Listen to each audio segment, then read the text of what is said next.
Hello, everybody. Hello, hello, hello.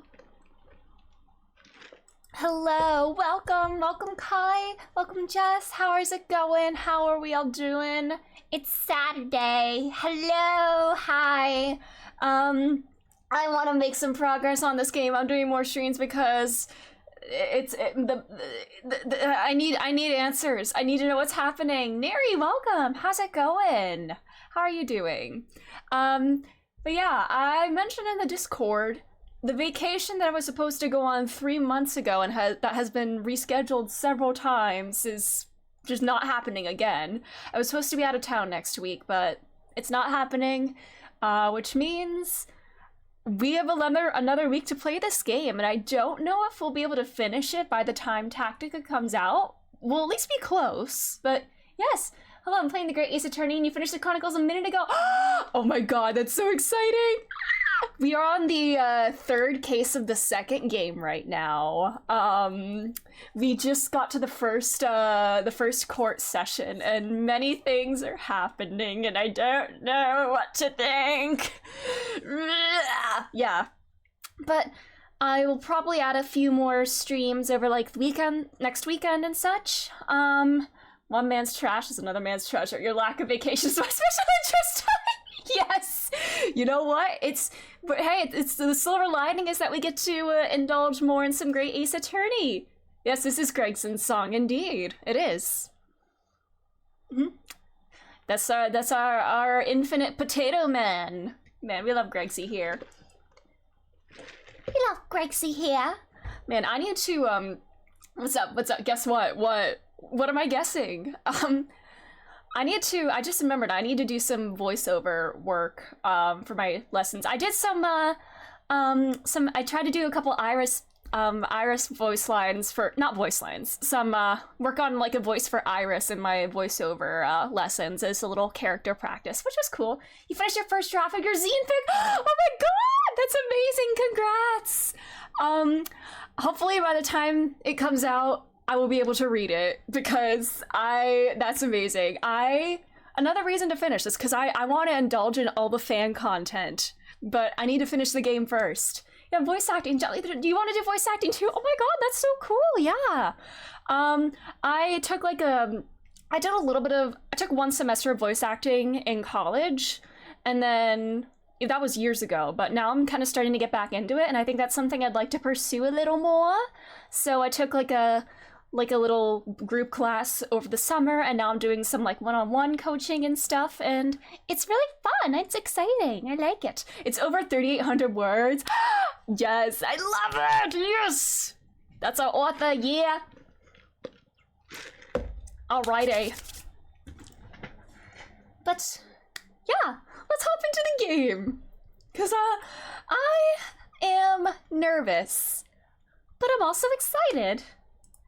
Let's go. Let's do this. And hope my computer doesn't die on me. I was playing more Baldur's Gate earlier today. Instead of doing something productive, I played more Baldur's Gate. I'm still in Act 3. I should be heart emoji. I should be nervous. Oh my, why does this Steam like alert thingy keep moving? It's no longer always in the bottom right corner. Sometimes it's down in the bottom left, sometimes it's in the upper left. Why? It's always all over the place. Anyways, we are still very early on. I forget what we just established. Oh yeah, in the name of Apollo Justice. We're trying to, oh yeah, the harebrain himself is trying to, yeah. He's basically testifying against himself at this point. We tried to point out some inconsistency, and then he's like, oh, well, I have an explanation for that.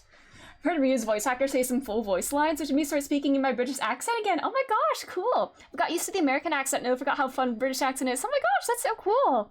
Yeah, with Iris, I'm kind of working on an RP British accent as just kind of like a general, like, basic British accent to like work with and from on. And I'm gonna try to apply that to like most of the British characters. Maybe not all of them, because I want to try to give everybody distinct voices, but yeah. Anyways, as to why the inconsistency fails to hold. This inconsistency was going to help you out, buddy, but your science is the most important thing. You just want to be able to patent your invention, don't you? Last established that Ryu needs revealed a government secret. Susanoo wore Ryu's clothes. Sosuke got arrested 3 days after the first time, and now we're talking about a teleportation machine. Yep, pretty much. And we learned a little bit about Van Zeke's tragic past with his dead brother, and who's apparently a really nice guy in college. And mysterious masked man who might be... I need to fucking know if it's really him. I swear to God. That is his fucking jawline. That's his jawline. Yeah. Call me whatever you want. I have stared at this part of his face a lot, so I know what it looks like. Not even, it was like 24 hours. Yeah, sounds like he needs a break. He got home from court and got accused of murder. Yeah. He is very much entitled to financial compensation for that. Anyways, why do you not want us to help you? And I'm also thinking about, before I get it, the scene where Van Zeeks went to visit him in jail. He's like, Hairbrain is like, I trust you, Van Zeeks. I trust that you have like my best interests at heart. And Van Zeeks is like, yes, that's why I wanted Ryunosuke to be your defense attorney. Like, you made a good decision with that. So does he really think that Ryunosuke can prove his innocence? Yeah. Oh yeah, he called him Barak. Yeah, he called him LGBT. Yeah, girls when the characters first name each other. Literally, he called him Barak. I am pronouncing it Barak. I feel like my pronunciation changes all the time. Anyways. To be clear, I'm still at the stage of gathering data in my research. My hypothesis states the kinesis cannot transport metal, though, hence the metal weapon would have stayed put. In other words, the point just raised by Mr. Naruhodo isn't an inconsistency at all. Oh yeah, the screwdriver, the A screwdriver. I think his Hold It and Juror number 2 from the last episode, they had the highest pitch. Oh yeah, he was like, hold it! Mr. Assman was the patron of my research. Without him, my work wouldn't have been possible. Now I have a duty to protect the incredible machine that we built together. Are you counting the money as part of the building? It's supposed to be like Baroque, but they never say it out loud. Okay. Baroque. It's just him with that silent face and everything. It's just like... So, the thrust of your testimony, Professor, is... that, based upon his hypothesis, metal objects cannot be moved by this method of instantaneous kinesis. In other words, since the screwdriver is made of metal, even if it remained lodged in the victim's chest, its subsequent discovery on the stage, despite the victim being found elsewhere, is not an inconsistency. You pass it like Barack Obama. I feel like I've done that a lot. I've been calling him Barack most of the time. And therefore, Professor Albert Hairbrain could still have been the killer. My great hypothesis holds, you see. Yeah, never mind that. My hypothesis is all that matters. We had to make the cage used to contain the subject from wood for that very reason. I was not addressing you, witness. Either pronounce it as like Barak or Barak. Yeah, I feel like that between Barak, and Barak. I like flip between those three all the time. Professor Hairbrain? Yes? Whose side are you on here? I don't take sides, Mr. Naruhodo. No. My only interest lies in upholding my hypothesis. I'm a scientist after all. He's like, yeah, I don't care if I get convicted of like killing this man. I just need it to be proven to be an accident. Barak. I want Masked Apprentice. It is a very fun, fancy looking mask. I like it a lot.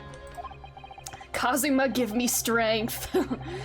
Is he working for us or against us? It's very hard to tell. It's not Barok. It's Brock from Pokemon. Oh my god, so true. Yeah. Would Barok be a rock type Pokemon trainer? I feel like I guess going along with the vampire aesthetic, ghost or dark type seems to fit him, but would that be too cliche? He's ghost type? I see it. Literally ghost type. I see it. Let's see. Oh my god, he has a, what is that? Lumen, the Candelabra Pokemon. I literally, Litwick is the base one, and then it evolves into like the Candelabra ghosty one. That's what's over here, and it just consumes all his hallowed chalices. I don't even go to Pokemon school and he's ghost type. Oh, you good with Steel? Ooh, I can see that. I can see him as ghost and Steel. Yeah, with Honedge, Doublade, Aegislash, that whole evolutionary line of like the ghost swords. I think he could use those in court. Fire away, Mr. Naruto! I need to finish Pokemon X. I played through, months ago I decided I was gonna play through all the Pokemon games that I own but never got around to. So I spent a lot of time playing X, and I think I'm on the last gym before the Pokemon League, and I kind of forgot about it. And then I'm also playing Violet and Shining Pearl, so I have all those in progress. This is why I never finish any games. I just pick up new ones. Litwick, Lampent, yes, Chandelure, that's it. Yes, that's it. I can name all of them. Oh my god, nice. I think Gen 6 and beyond is when I kind of stop following Pokemon as closely as I did in the past. So I don't know, like, all of them, but that's kind of why I wanted to play through all the ones that I haven't before, to familiarize myself with them all. Anyways. The first one I ever played was Leaf Green, and then the original Pearl. I know most of the Brian David Gilbert poker. What's that? What's that? I don't know what that is. Oh, Pokerap! Ah, okay, there we go. I was gonna say poker. I see, yeah. You're still gathering data, you say? Can't transport metal. But he's wearing glasses. It's done too quickly. Hey, it's okay. Surprised it doesn't take me long to learn all the new Pokemon from a new generation. Ooh, you would know it. You would know like the name or like the generation. Ooh. Isn't this metal? His glasses? In other words, the point just I'm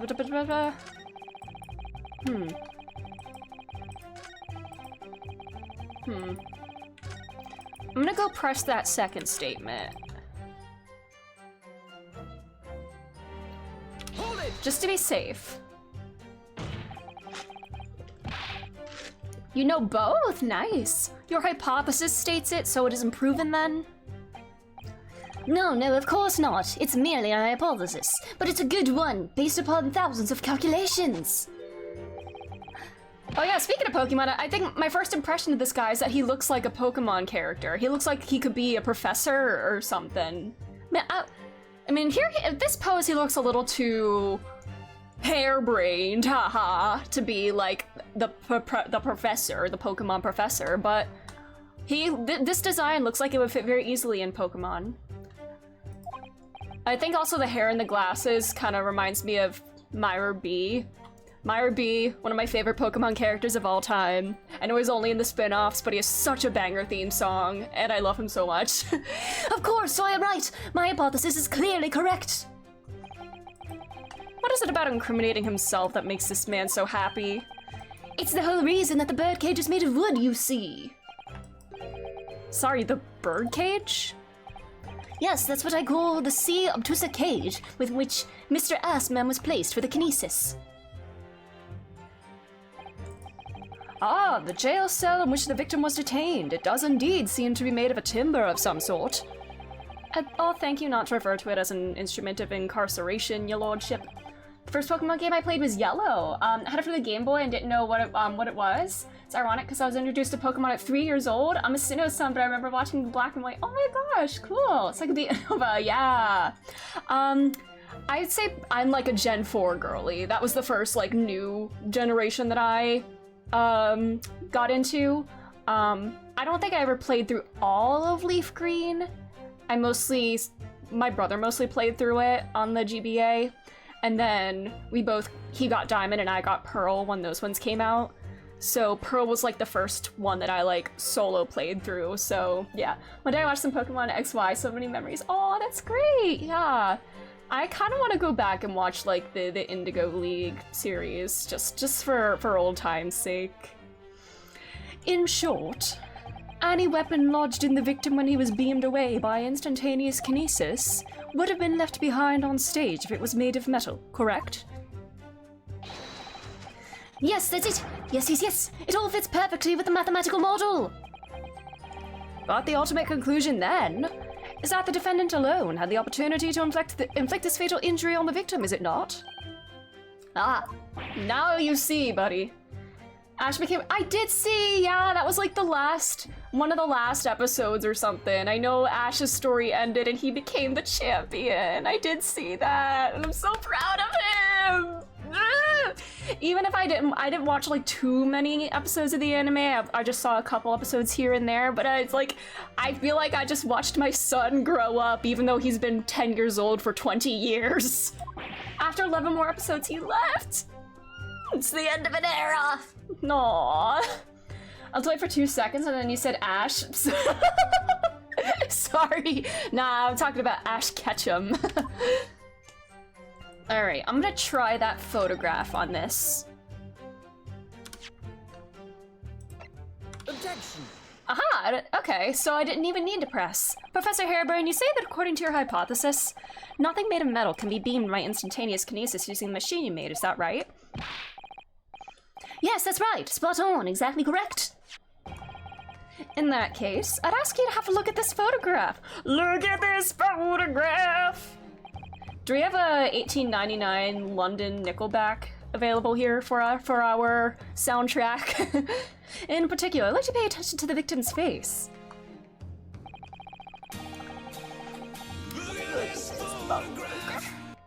Every time I do, it makes me laugh.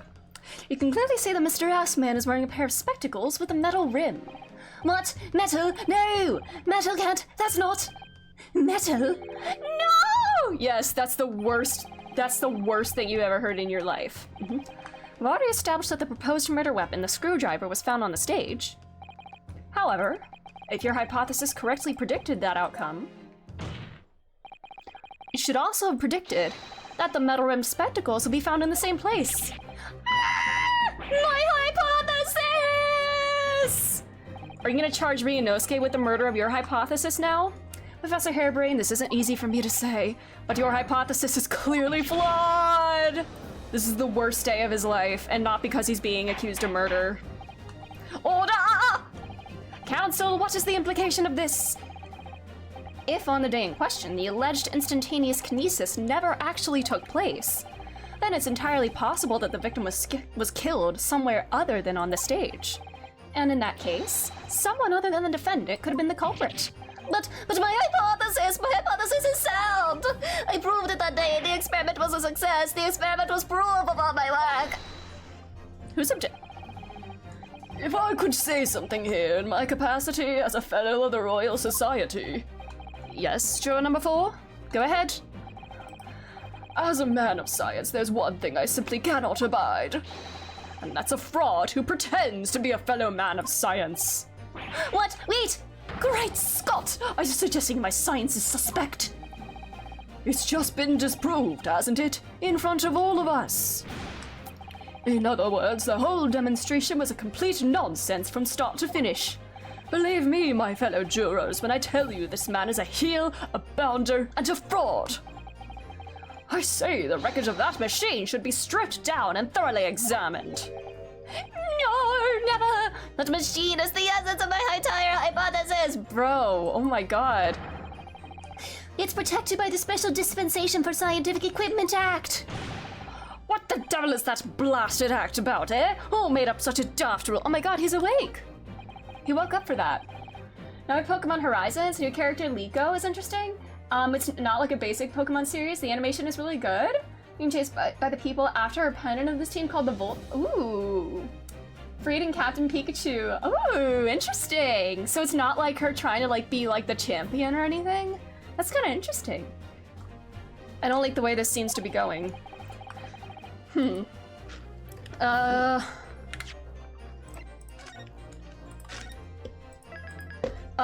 times out of 10, raising an objection is the way to go, so, Objection! Professor Harebrain has yet to perfect his invention. That would seem to be the case, yes. But even so... Even so, what? Going to such trouble and expense to create a fake machine to display in public? He would have absolutely no reason to do such a thing. Oh. He had an obvious reason to do exactly that. For the research grant money. Yeah. If the government was foolish enough to have deemed the man's ridiculous notion plausible, he and his conspirators would have received a handsome sum indeed. Conspirators? What would be the value of such a grant? £10? You're an order of magnitude out, madam. £500 a year! Oh, you can live handsome on that much for years. She's from Paldia, but was sent to Kanto. Ooh. Sorry. Yeah, but a big character. Yeah, back to Kanto. To go to school and meet her partner, Sprigatito. Aww, cool. I chose Sprigatito and Violet. He was my baby. The Society's noticed an increase in bogus public demonstrations in the field of science recently, and plenty of scientists arguing with each other to get the largest slice of the funding cake. People's greed is plenty motive enough for murder, I assure you. Uh-oh. No, I haven't deceived anyone, least of all the government. My hypothesis is sound, the science is sound, please, you must believe me. Objection! No matter how unbelievable this hypothesis may seem to you, ladies and gentlemen, the fact remains that the victim was transported instantly to the Crystal Tower. Which means that the experiment was a success. Barrock! Ooh, there we go, first name basis. And therefore, the only person who could have possibly committed this murder is the accused. Oh, Barrock. I love when I accidentally predict lines like that. This is definitely, yeah. Where is this heading? I have no idea. You wouldn't know something about college romances, wouldn't you, Ryunosuke? This is what's going on here. My lord, if I may. Yes, Lord Van Zieks? The prosecution would like to summon new witnesses to the stand. New witnesses? What will be the nature of their involvement? They were spectators of the demonstration at the exhibition, who were occupying special seats. Eyewitnesses? Uh-oh. Very well. The court grants the prosecution's request. I should very much like to hear from eyewitnesses to the incident. The prosecution's stance is clear. This experiment was no pastiche. The accused killed the financier victim here on the public stage before the very eyes of the spectators. Now, my learned friend. Oh, yes? It's time for you to make your own stance clear. There's clearly a flaw in the professor's hypothesis. I can definitely see that. Well, where does that leave me? Guess take a short recess now. During which time, the prosecution will prepare its new witnesses to take the stand. There's his gay little bow. As you wish, my lord. I want to know the story behind this pin now. The prosecutor pin, I'm assuming that's what it is. Court is adjourned for 20 minutes.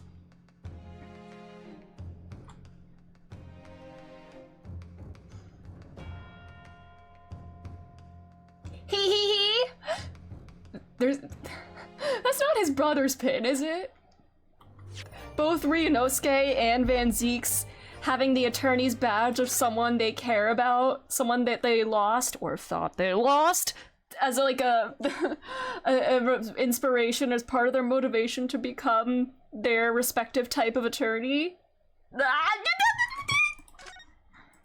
Because if that was Van Zeek's brother on the wall, that painting of him, having a giant painting of his dead brother on the wall, it's kind of sad, really. In Scarlet and Apatia team, Violet, I used old Pokemon for the past to make an Ultimate Team Pikachu, Cinderace, Ash Greninja, Masquerada, Cerulean. Ooh, nice! I don't know. Hello, it was I, Von Karma! I cannot see your profile picture right now, but, oh! Are you Von Karma?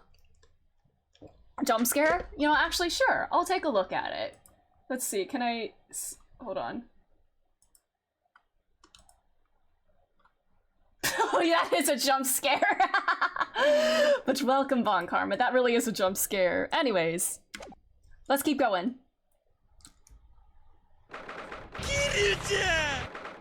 Hello, jump scare. Hi, Vice. How are you doing? How are you tonight? Mr. Naruhodo! What on earth were you playing at just— What were you playing at, buddy? Or rather, what on earth were you playing at all along? My hypothesis! My amazing hypothesis! You've been picking holes in it from the start! Sorry about that. But you promised me! You said you proved that Ratchet Explosion was an accident, not murder! That's what I'm trying to do, buddy. Yeah, this is Dr. Hairbrain, yep. Just had to toy with everyone. I see. You said you keep my precious invention from falling into anyone else's hands. But all you've done so far is try to undermine me. Does it, I guess, am I looking for the idea that, like, somebody else used this, yeah, we have been describing this whole thing as a murder. Like, this is a murder weapon, somebody murdered him, so it wasn't an accident. I did make you a promise, you're right. I said that I believe in you and fight for your freedom to the very end. But I also told you I was no scientist. I don't understand your hypothesis. I remember rolling up my Pokemon from the DS to the Switch. Pokemon Bank is basically free now. Ooh. All the Pokemon from, like, your older games can— Ooh, interesting. That's pretty cool. Nice. I'd be nice to transfer some of my shinies from Heart Gold to one of my newer games. Pokemon Heart Gold is probably one of the games that I have the most lifetime hours in out of any game I've ever played. At the end of that game, I was grinding so much. I was trying to get as many Pokemon as I possibly could to level 100. I think last I counted I had 20 or 21 level 100 Pokemon, because I just kept challenging— oh no, my poster fell. It's fine. But I kept re-challenging the gym leaders after I beat the game to try to level up as many Pokemon as I could. And then I also had like 4 or 5 shinies on there. But if I just run through some equations, yes, you see, it's because my work is incomplete. Perhaps it is. Nevertheless, a man died as a consequence, didn't he? Oh. Oh no!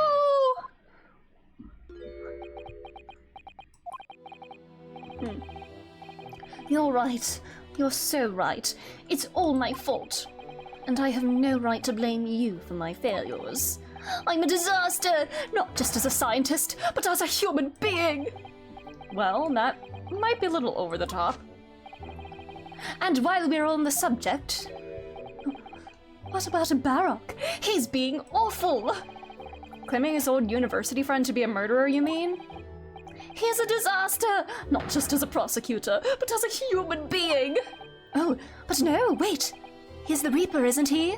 Perhaps he's not classified as Homo sapiens. I mean, he's definitely at least homo. Glad that's cleared up. Can I double check something with you? Yes, what? The machine and demonstration you prepared, they were based entirely on Homo sapiens. He's clapping Sapphire Homo something, yep.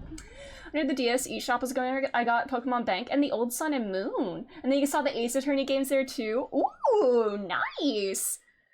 And then that's how you got, they only work for Switch and not Switch anymore. But that's how you got Great Ace Attorney, nice. Yes, I'm glad you got into Ace Attorney because I love these games so much.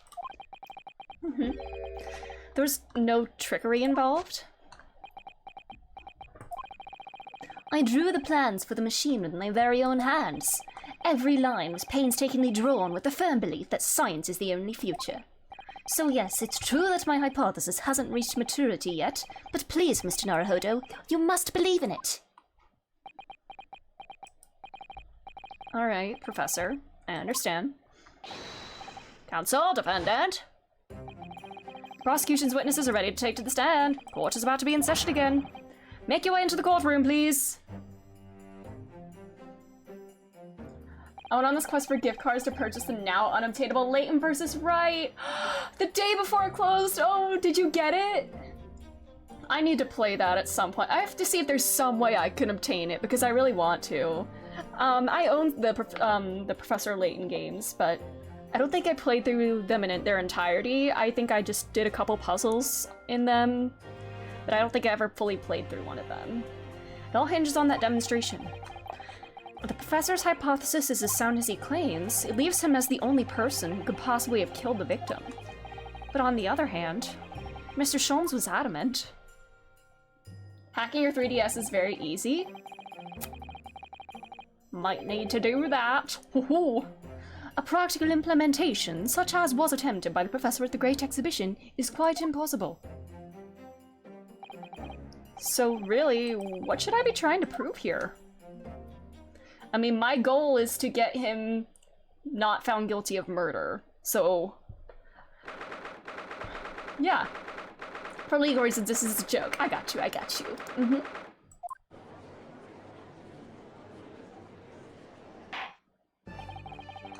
In the name of Her Majesty the Queen, I hereby reconvene the proceedings of this court.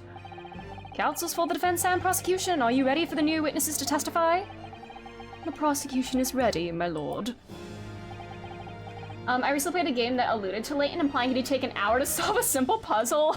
If it's anything like me, he'd overthink it, because that's me. I think way too much about things, and then the solution turns out to be so glaringly simple that I want to punch myself afterwards. When I got to stop there a few months ago, a shop that sells old toys and games from the past, like Game Boy Color, Skylanders, Pokemon cards, 3D. Ooh! Found a DS version. Oh my god, for $40! Nice! That's so cool! Nice! So, Lord Van Zeeks, I believe these next witnesses saw the demonstration on the day in question with their own eyes? Indeed they did. And as luck would have it, one of them is a police detective, of course. So the testimony we're about to hear can be considered highly reliable. Okay. Perfect. A detective of all people. The prosecution's stance remains unchanged. Though it ended in tragedy, the demonstration on the day in question was scientifically sound. And consequently, the sole person with the opportunity to have committed this act of murder is the only other individual to have been present on the stage at the time, the accused. It was a fun game. You got it in mint condition, nice! Oh no, it's off on Rise from the Ashes. Ooh, was it the whole trilogy or just like just the first game, but like the first 4 cases plus Rise from the Ashes? It's a fun game, murder mystery, but a little short. And also go back to the previous game, being a sequel of shorts. Featured an underrated VA. Ooh, what game was it? So, bring forth your witnesses now. Bailiff, show the witnesses in. The witnesses, whose proximity to the incident on the day in question, will clarify the truth unequivocally. Just the first game? You're looking for the DS version of Justice for... Oh, nice! Oh my god, what the... Hi. Oh my god, why is my frame rate dying? I love when my CPU usage just spikes out of nowhere.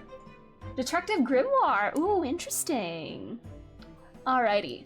I need to run to the bathroom before we get into this, actually, so I will step out for just a moment. I will be back in a moment, I promise. Yeah, I shall return.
Alright, I'm back, and I'm also gonna close a couple, things I have running in the background to hopefully maybe that will actually help my CPU usage go down. Also, study the jawline in the pictures there, and tell me I'm not crazy. I'm not going insane, right? That jawline. Look at that thing. Study it closely. Study it well. Yes, hi back, I'm Dad. Alright, so yeah, we see this jawline here. Okay. Okay, yeah, we see this. How does that compare? Look at that. Same shape. Look at this.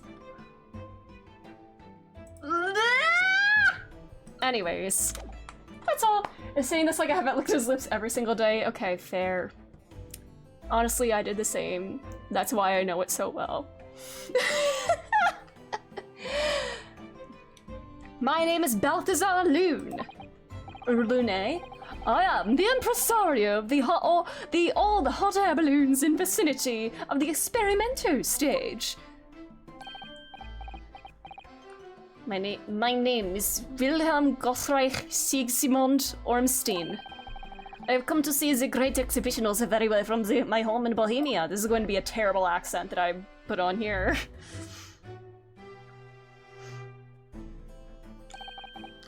I'm very rich!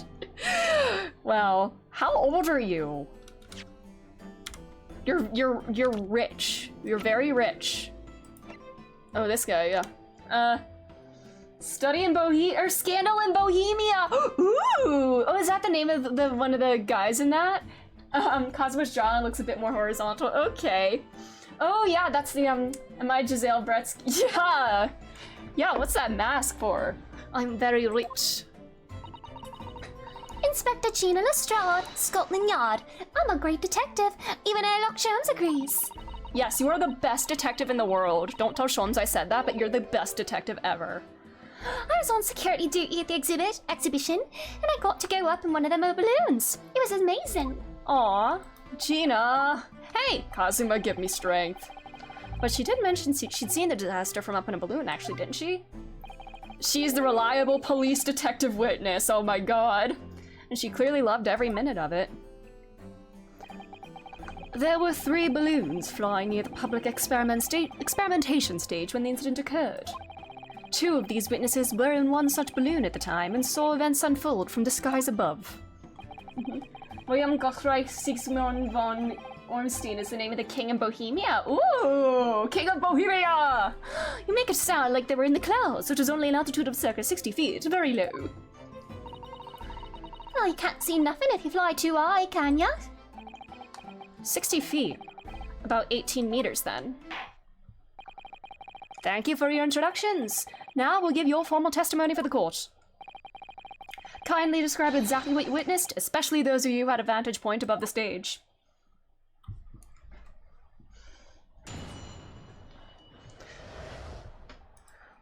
The view from 60 feet up. Wait. Hold on. I just want to see. Is this a kid? Or... Bohemian boy. Yeah, his real name. I guess because they didn't have enough text space to fit Wilhelm Gosreich Sigismund Ormstein up here. Alright. It was an incident terrible. I'm only grateful that my balloons were not damaged. There's this huge bang from the stage, and the next second, another bang in the sky beside us. And from amid this smoke, a cage appeared out of nowhere. The cage, it fell from the sky like a stone, and crashed into the crystal tower. I didn't get a good look inside the cage, but no one went near after it crashed in the tower. The kid's name is almost about as, oh, what is that? What is that? How could that be any longer? Is that, what is that name from? Yeah, circa. Oh, he's an Ace Attorney 6 guy. Oh. Oh boy. A most extraordinary collective account, I must say. Unfortunately, Albedo!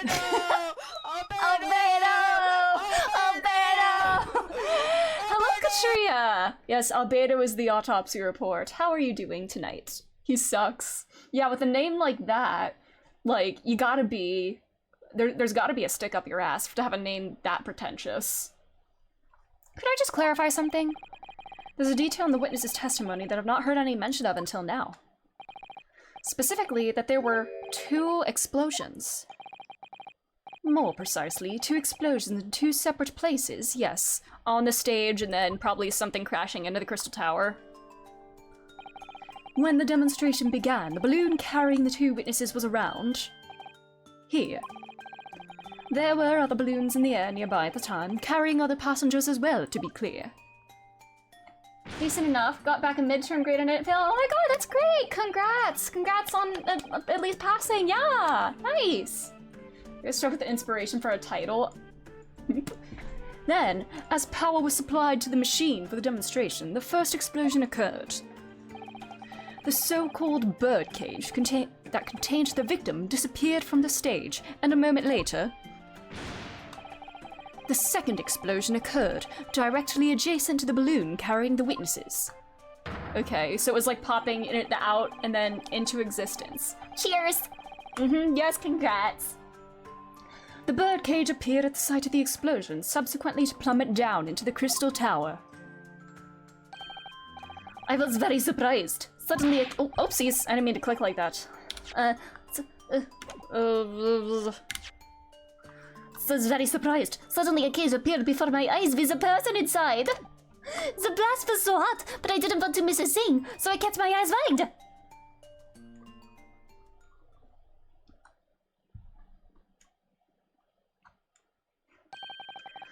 I still have lots of money. Man. Precisely who is this curious infant? This curious infant. I'm told he is a young noble of Bohemian royalty.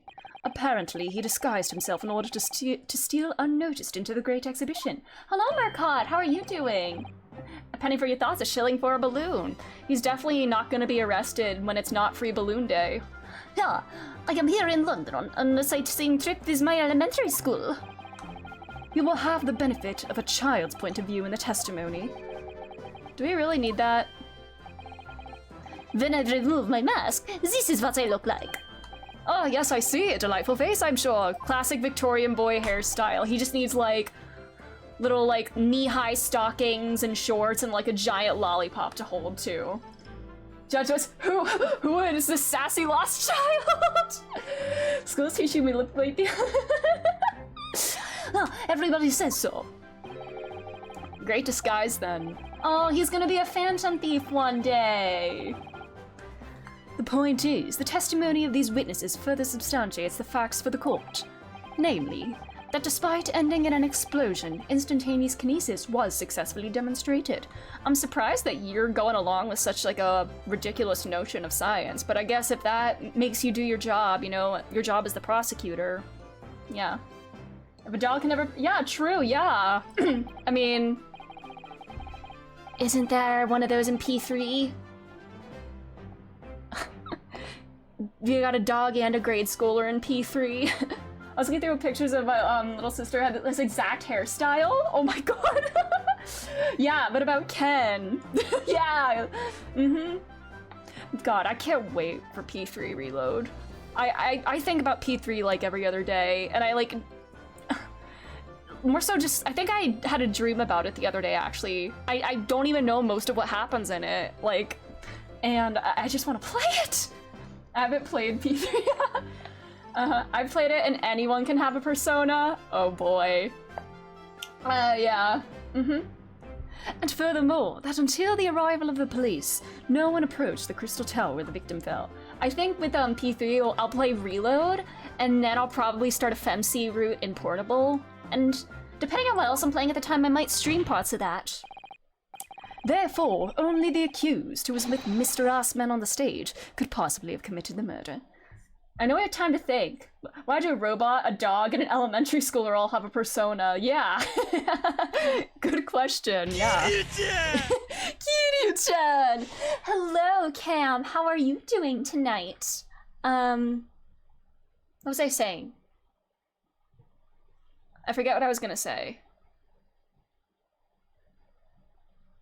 Oh well. Swift samurai sword swipe silently sideways. Swift samurai sword swipe silently sideways. That's a good tongue twister for warming up. Would you like a fun how fun is the fact? Yeah.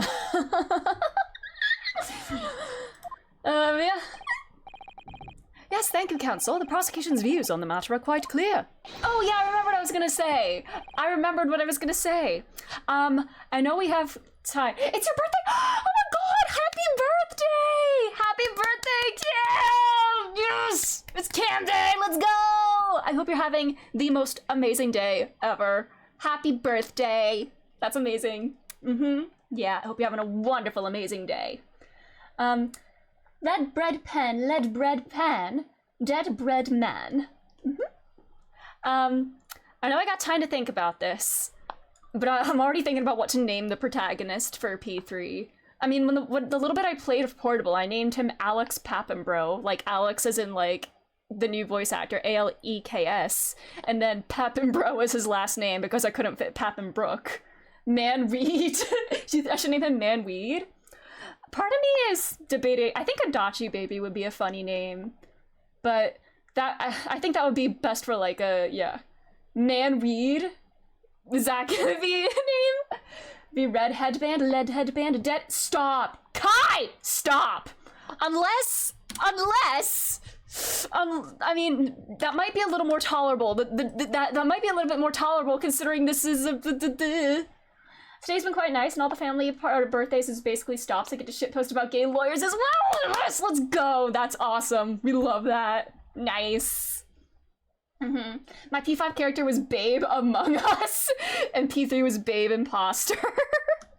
Yeah, for me, P4 was Joe Mama, and P5 I was John Cena. Yeah, Babe Senpai. So the characters would call him Babe. I think I need to do that. If I named my character Adachi Baby, people would call me Baby, probably. Babe Senpai. I saw somebody named in P5, they named the Joker Baby, and the teacher that throws shit at you in class yelled out, "Hey baby!" and before like throwing that at them. Yes, comics. Among Us. I love that. Oh my god. Oh my god. Alright. Cross-examination. Let's do this. I never knew I had such heat inside. Don't make me say stuff like that. Don't go. I like you. Thank you, Yosuke. Thank you for that. Named Joker Bestie one time. Oh my god, Bestie-kun. Girly playing Peep Theory, nothing is funnier than when Mitsuru comes up and randomly says imposter! Imposter! An imposter has infiltrated SCES. Cease. Do they pronounce it cease? But you know. Anyways. Let's... Oh yes, it's all about, you're all about, oh my god, wait, his hat is literally a hot air balloon with the flames and everything. Sojiro called you bestie! I love that. From the stage and then in the sky beside you, which checks out with what Van Ziek said. Airhead witness. Haha, Lama Ryuji says, thanks babe. Aw, I love that. Man, doing what Atlas is too cowardly to do. So you actually saw the accident happen from up in the air? Yep. In an I'm amazing surrounded detective. by absolute fools.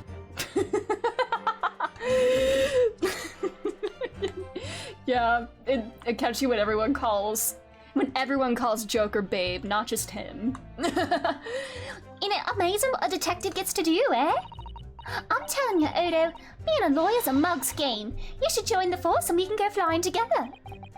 You know me so well. Kazuma, give me strength. Could you tell us exactly what you saw, do you think? Everything. We saw everything because we were up above it all. That dodgy cove climbing in the cage and that dodgy professor pulling all them levers. And that's when it happened. That's when there was that massive bang and the cage disappeared. Just like that.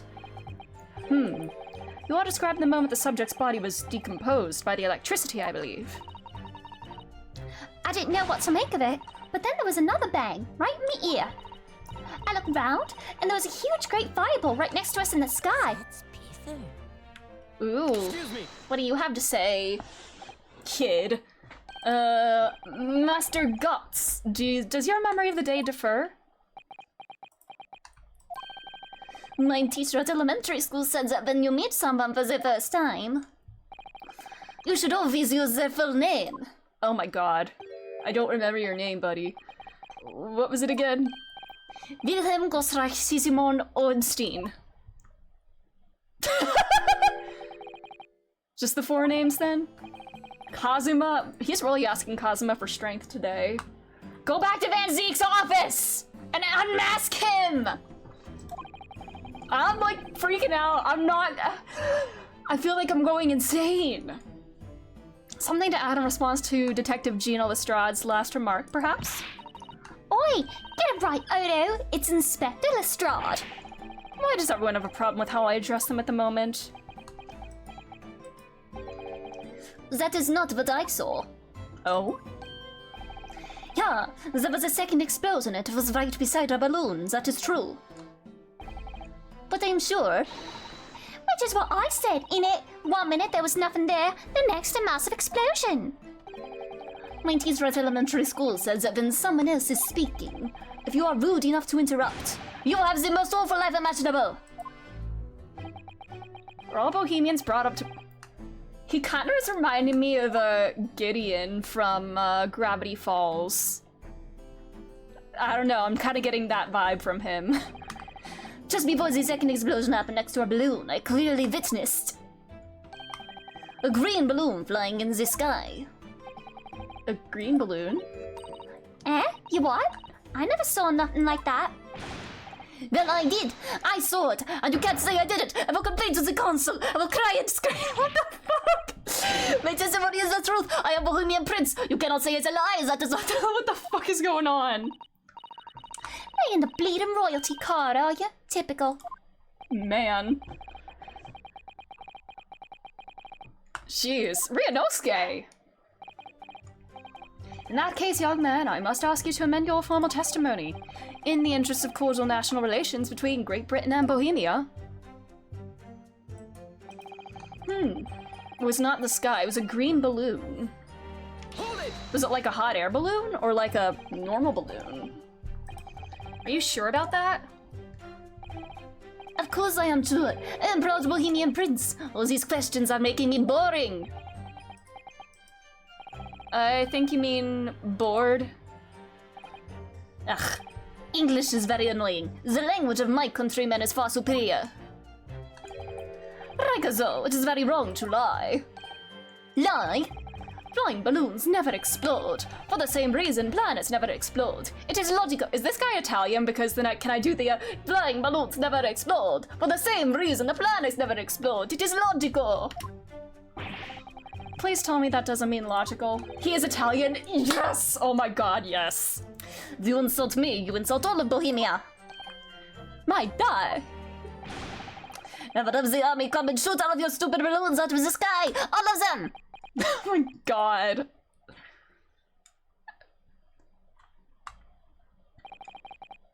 Here you are, your highness. Mamma mia. I just need to make him say Mamma mia at the end of all his sentences, and then... If only all international incidents were so easily resolved. Now that peaceful relations have been restored here in the courtroom, perhaps we could return to the testimony. Did you also see the moment that the cage materialized, Mr. Loon? No, I do not see the explosion myself. However... The cage fell from the sky and crashed into the tower, you say. Do I have anything? Oh wait, piece of, ooh. This could be the green balloon. This isn't like a contradiction. It was a green balloons that was next to ours. I mean, this would be more of like an agreement rather than a contradiction. So I don't know if that would actually be the right thing, but we can try it.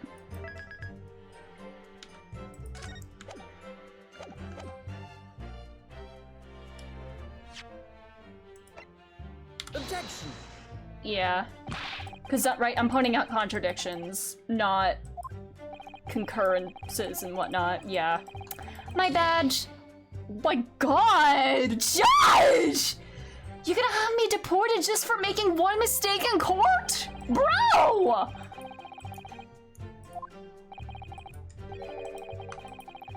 Alrighty. Jeez! Kazuma, give me strength! Okay.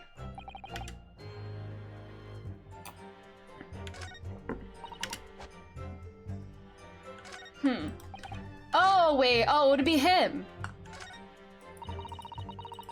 Wait. Wait, wasn't his first statement something about how balloons don't explode? Sounds about right for deportations, yep. I'm only grateful that my balloons were not damaged, but he said there was another balloon that exploded. And, Objection! yeah, there we go. Mr. Loon, in your testimony, you said that all three of the balloons you had been operating at the time were undamaged. Had operating it. See, that is correct. If they had been caught in the explosions, it would have been terrible.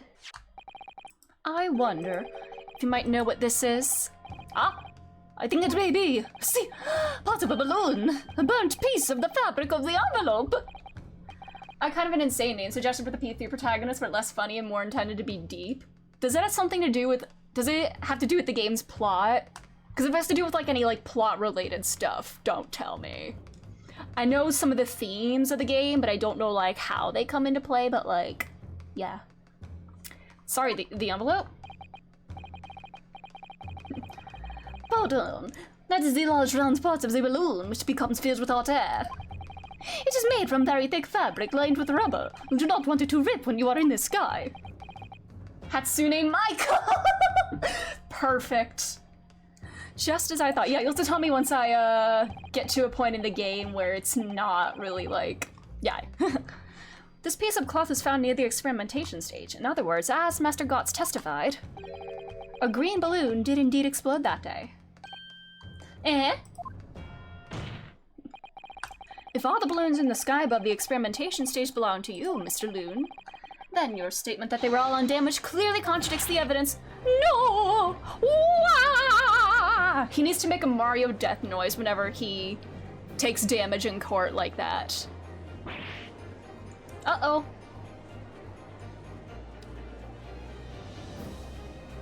Objection! Is it possible that this guy was on the balloon that exploded. And that's how you fell onto the crystal tower, but who would have been on the stage then? The instantaneous kinesis did occur, but after the explosion on the stage, the point of materialization shifted to a location occupied by a balloon, causing the balloon to explode. Yes, eminently plausible. An unfortunate traffic accident, as it were, but it changes nothing about the pertinent facts.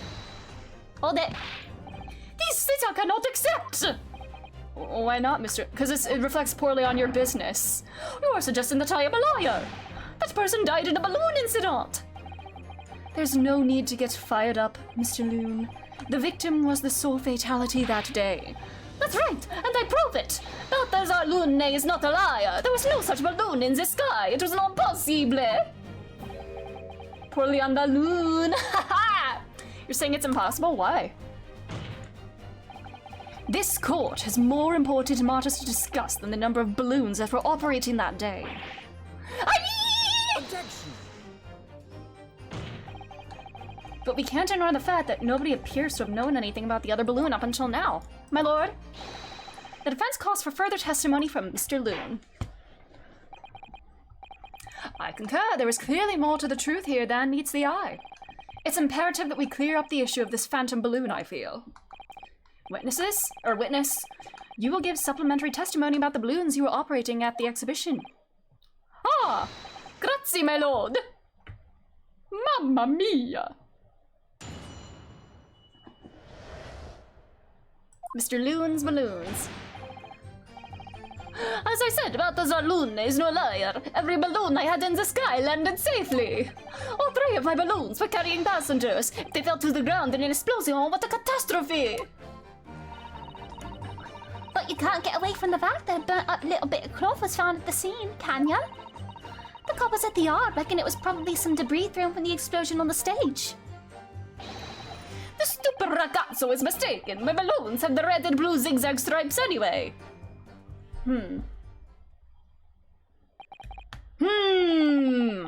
So your assertion is that the balloon this child saw was not one belonging to you?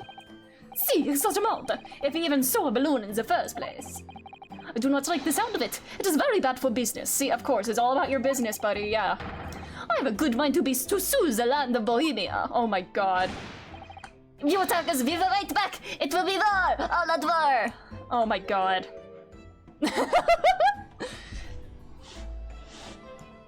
Crisis averted. What happened to All Out War? Kazuma, he is really asking Kazuma for strength today. Oh. What if there was a different kind of balloon? Balloons solve everything. Yep. If the defense is unable to find fault with the witnesses' statements, the court must consider them the truth. Think long and hard on that, my learned friend. The situation has clearly changed now. I have to get to the I feel like Van Zieks hasn't been as derogatory towards him. I feel like clarifiable. Yeah, Van Zieks really seems to start to respect him somewhat. I feel like he's not being as derogatory towards him as he has in the past. And then, I know it was like an optional thing, but like showing him my badge and then him also kind of implied that his own badge or something, like he understands that it has some sort of like personal weight to it, not just not just marking him as an attorney, but there's like some like sentiment attached to it, and he seemed to like understand that. And yeah. Yeah, Van Zieks neutral. Counsel, you may now cross-examine the witnesses.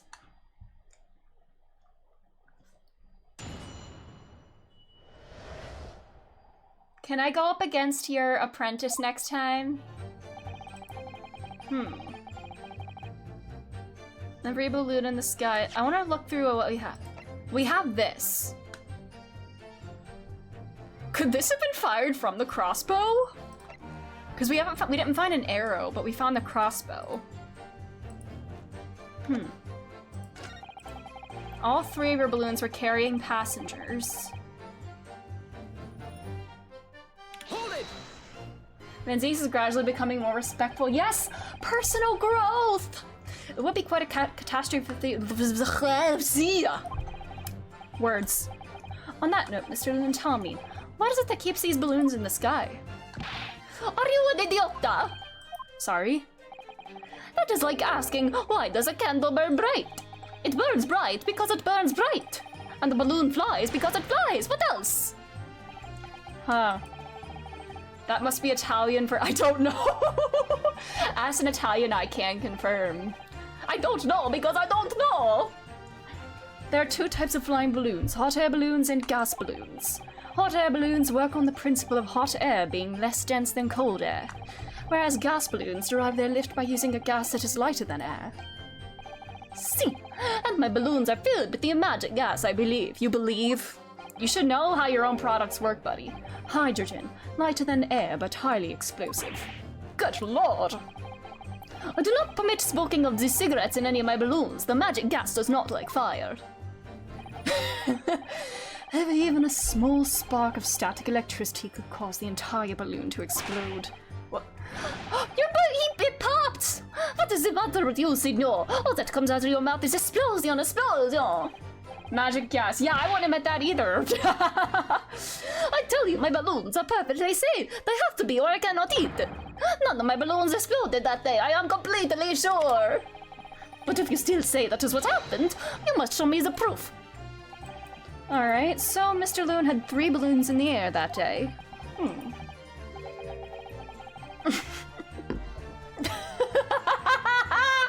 I love this sprite so much. Just looking into the camera like, huh? Don't look at me like that. Well, he said his balloons have the zigzags on them, so maybe there were 3 of his balloons, and then this 4th balloon did not belong to him.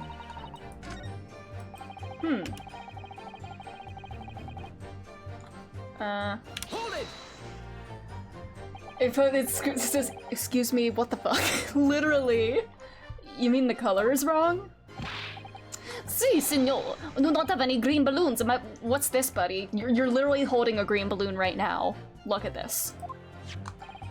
And yet, a piece of green cloth was found at the scene, and it's unmistakably from a balloon. Well, I do not know how that can be. For the sake of argument, let's say that a green balloon did explode above the stage. You couldn't therefore conclude that it happened on the day in question. Why not? There have been recreational balloon flights over Hyde Park operating from before the Great Exhibition.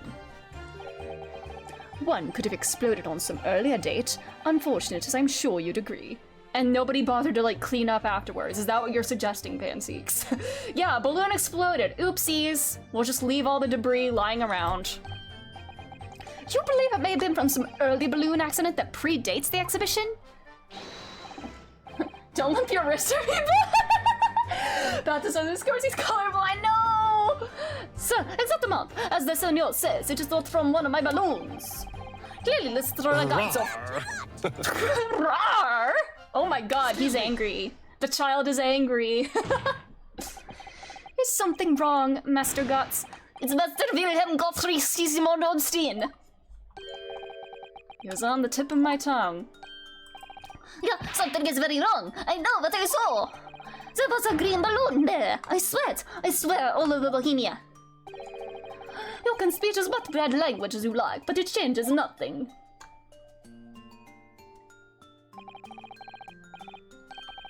If you do not have evidence, ragazzo, then I must tell your parents to punish you, eh?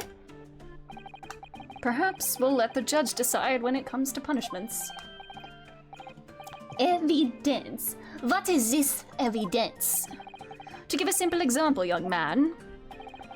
A photograph, for instance. Some tangible proof of what you claim.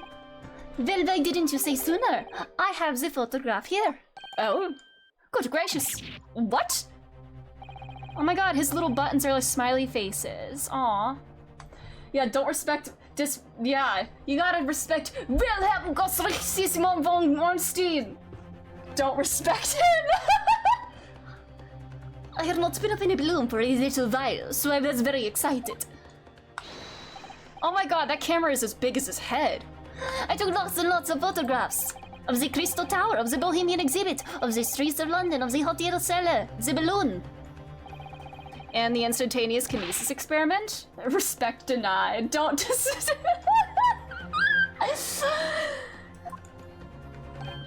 Yeah, one picture.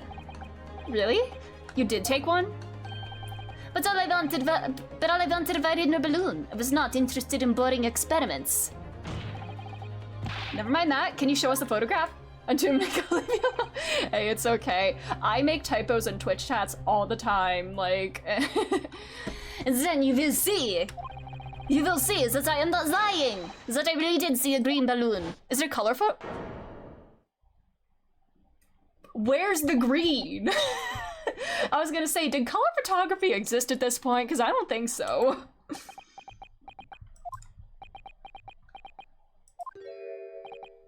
Well, I see we're all too shocked to speak. It does. Oh. Oh, and you claim to be rich and you can't afford color photography. Oh, no one has ever made a typo before. Technicaloo. They do in other cases. Did they? Have I done? They took in the game 1. I'm trying to think. Oh yeah, Sholmes' was color, yeah. I think shocked is indeed the word, young man. Yeah, perhaps you cannot see that it was a green balloon from this photograph, but that is not my fault! That is the fault of the stupid person who made the camera! Ah.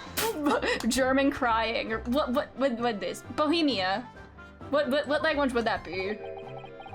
With the 221B fam, yeah! One very bohemian sounding cry. Ah! Very much German, it is German, okay.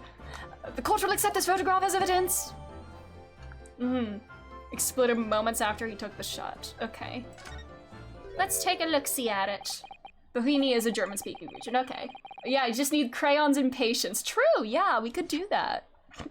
We just need to color it ourselves. Alright, so the whole... Who's that in here? There's nobody in here. He says this is green, and I don't see anybody in there unless they're really crouching down. You see, the whole thing here is, like, going up in smoke. The guy is in here. I can't, like, make out his face. Hairbrain is doing a little squat there. Look at him sticking his ass out like that. Ooh. And then this sort of, like, laser flash thingy. Huh. Okay. First Fuller Codograph. There I am, making typos in my speech. Color photograph was 1861, apparently, but it wasn't really common until the 20th century. Okay.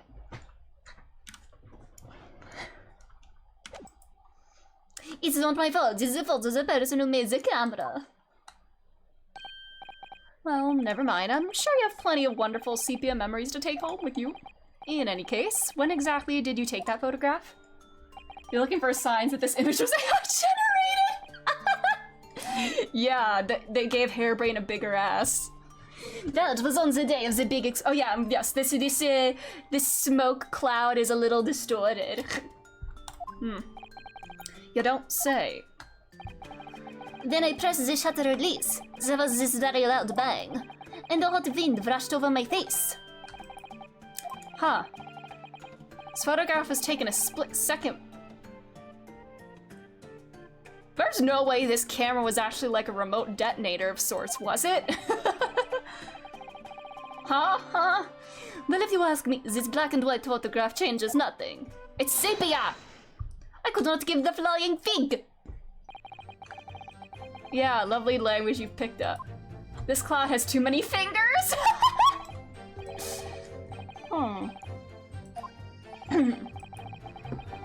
He claims to have seen another fourth balloon.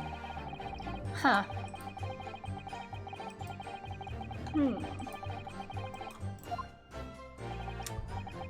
This inconsistency must tell us something.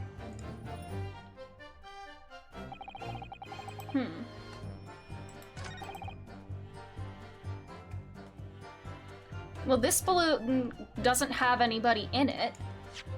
I don't know if this would be it. But if it's not his balloon, then... I'll try this. Objection! There we go. Unfortunately, the photograph Master Gotts took can't tell us the color of the balloon, but it can tell us something else, something crucially important. What? It shows that the pictured balloon wasn't carrying any passengers. Ah, my goodness, you're right. But surely all the balloons would have been carrying passengers, there'd be no sense in otherwise. See, they have a pleasure for seeing the view. My balloons only fly with passengers. Which tells us that the pictured balloon isn't one of them. So when the incident occurred that day, there was a fourth balloon in the skies above the experimentation stage, the mysterious green balloon. I know nothing, nothing. I can only tell you one thing. If this balloon was not carrying passengers, then it was not one of mine. Oh, he's about to blow. Objection! There are illegal tradesmen everywhere you care to look. Clearly, one such entrepreneur decided to capitalize on the opportunity presented by the Great Exhibition and managed to operate balloon flights on Mr. Loon's patch without even realizing. See, the completion trying to steal my profits. Mamma mia! I did not notice because of the experimento that went wrong on the stage. This fourth balloon exploded at the very same moment Mr. Assman was beamed from the stage below. Capitalism proved itself to be the villain once again. Always. Right. So that's scraps that fell to the ground after and left them scorch marks. They didn't come from the stage at all. It was the bits of the balloon raining down. Because no one was in it, it didn't get no attention. A mysterious fourth balloon carrying no passengers silently floating over the experimentation stage. Objection! This photograph shows us nothing more. A stray balloon carrying no one and operated by some rogue trader. Clearly it has nothing to do with the case. Its relevance does elude me, I must say.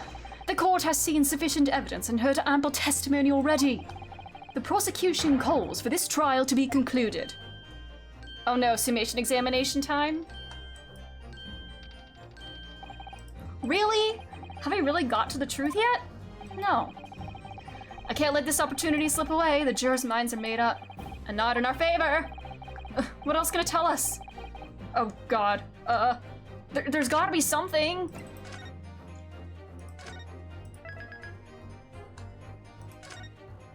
Oh wait, I'm getting it.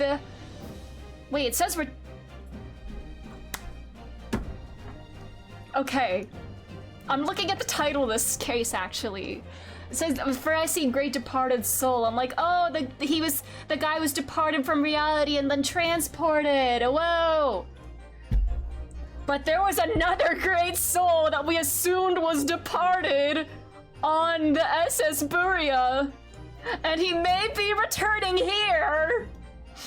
If that's what this title is referring to, I'm going to throw up. We should actually deal with this first. Objection! Ladies and gentlemen of the jury, wait, please don't give your decisions yet. The photograph of Master Gotts may well be hiding one more vital clue. What's that? A vital clue? Objection! We're well past the point of mere possibilities. It's time for definitives now, so tell the court. What exactly does this alleged clue in the photograph prove? Okay. Okay, I literally just pulled that out of my ass. I don't even know. The balloon's... Oh, what were my options? The balloon's owner, the cause of the explosion. Okay, owner, color, cause of explosion. Probably not color. Or... What if it really was like some sort of remote detonator with the camera? And when he took this picture, that's... No, that... If he took this picture and then the shutter was like the trigger for whatever was going on here, by chance, then...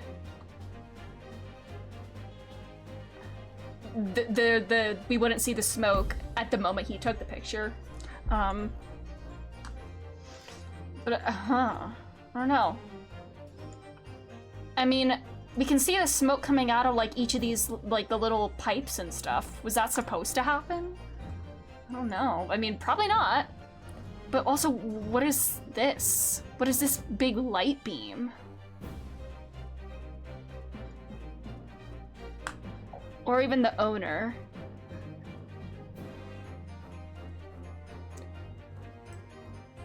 There's nothing we can really...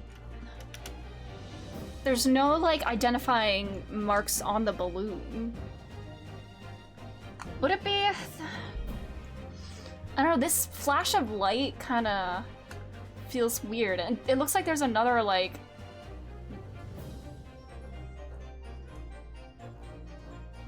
Who is this lady? Is she relevant? Why is she just standing there? But I mean, there's people standing off to the side all over the place and everything. God, is this like a game of Where's Waldo? God, I was literally just bullshitting.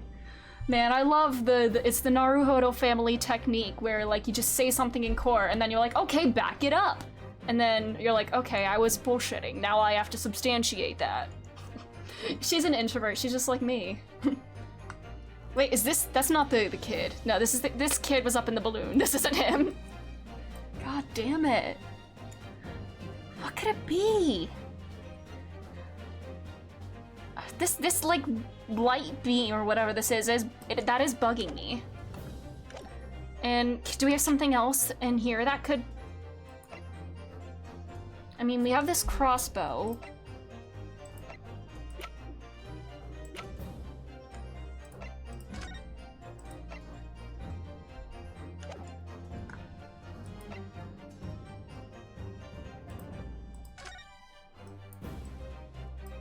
God, I'm stumped.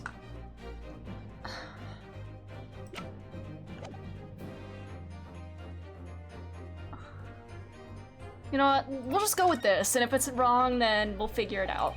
We can reasonably assume that the pictured balloon was destroyed in the searing heat of the explosion.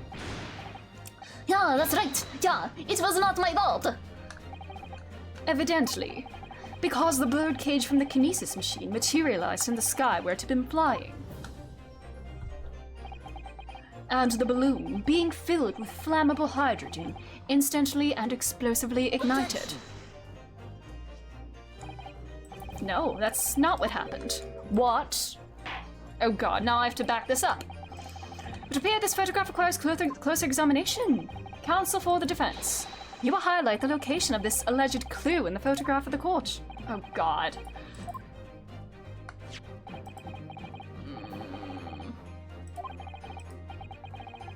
It's shown as linked to another piece of evidence we have. Jesus.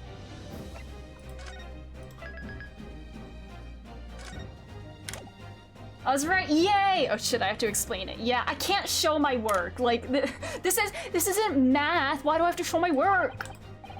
Wait, it leads to an unbelievable conclusion. Something that... Is there something that linking to the crossbow in here? Maybe? Is there like a crossbow dart somewhere? By chance? There's...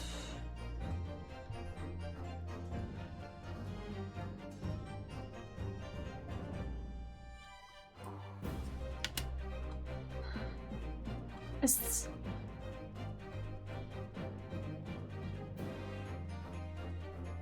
There's... I mean, there was no sign of a, Yeah, we didn't find any arrow or anything that was launched, that could have been launched from the crossbow. And I'm wondering if the screwdriver could have been launched with a crossbow. Damn.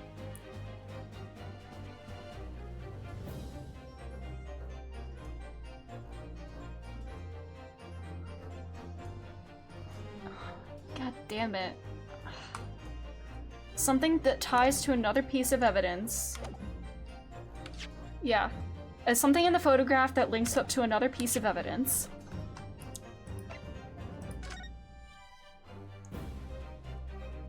I mean, there's...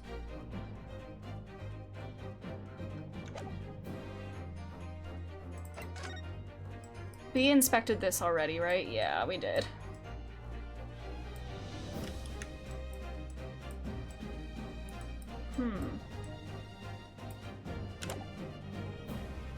God. I already inspected everything from this, right? Oh, I didn't. I thought I did. Oh, I inspected it with Iris. Yeah. This is how it folds out. Yeah.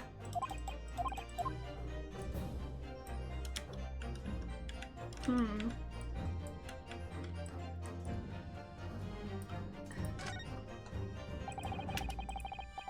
Huh.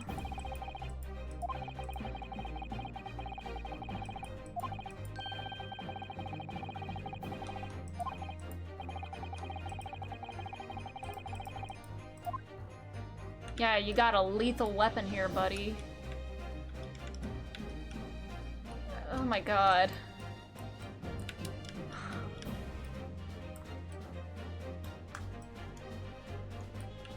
There's no way to see this in the, God. I mean, that's like the one piece of evidence we haven't really used. I mean, there we have this diagram. Any weapon is a lethal weapon. True. True. That's why we got improvised weapons in D&D and Baldur's Gate and all that. How are you doing, artist.png? Thank you for being here.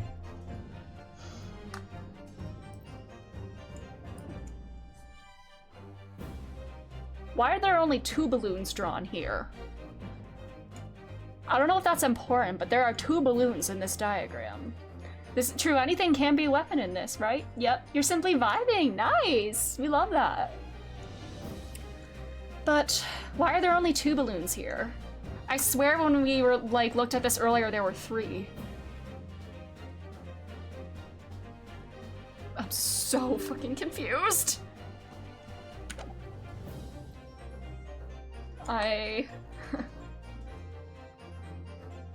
Can my computer, my frame rate stop dying, please?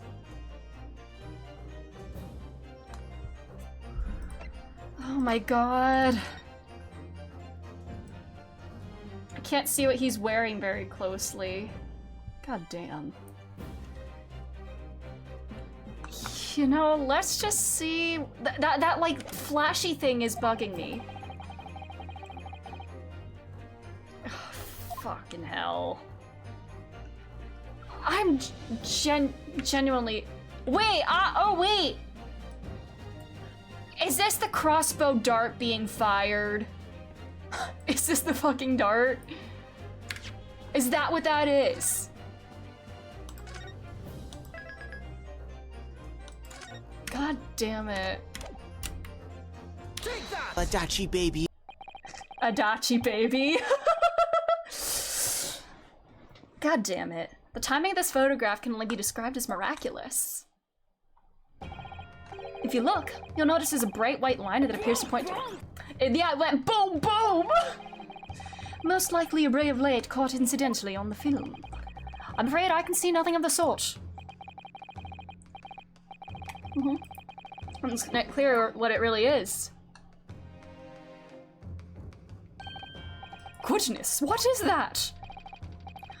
Undeniably some flash of light, yes. Oh, golly. Do you think it might be lightning?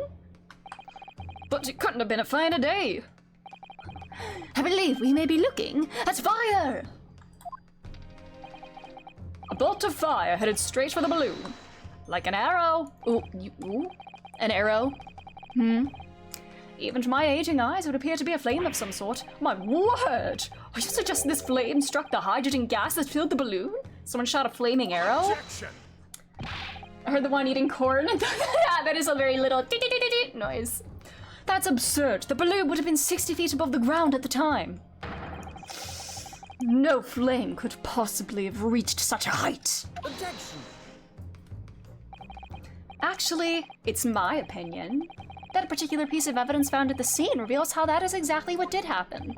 What evidence?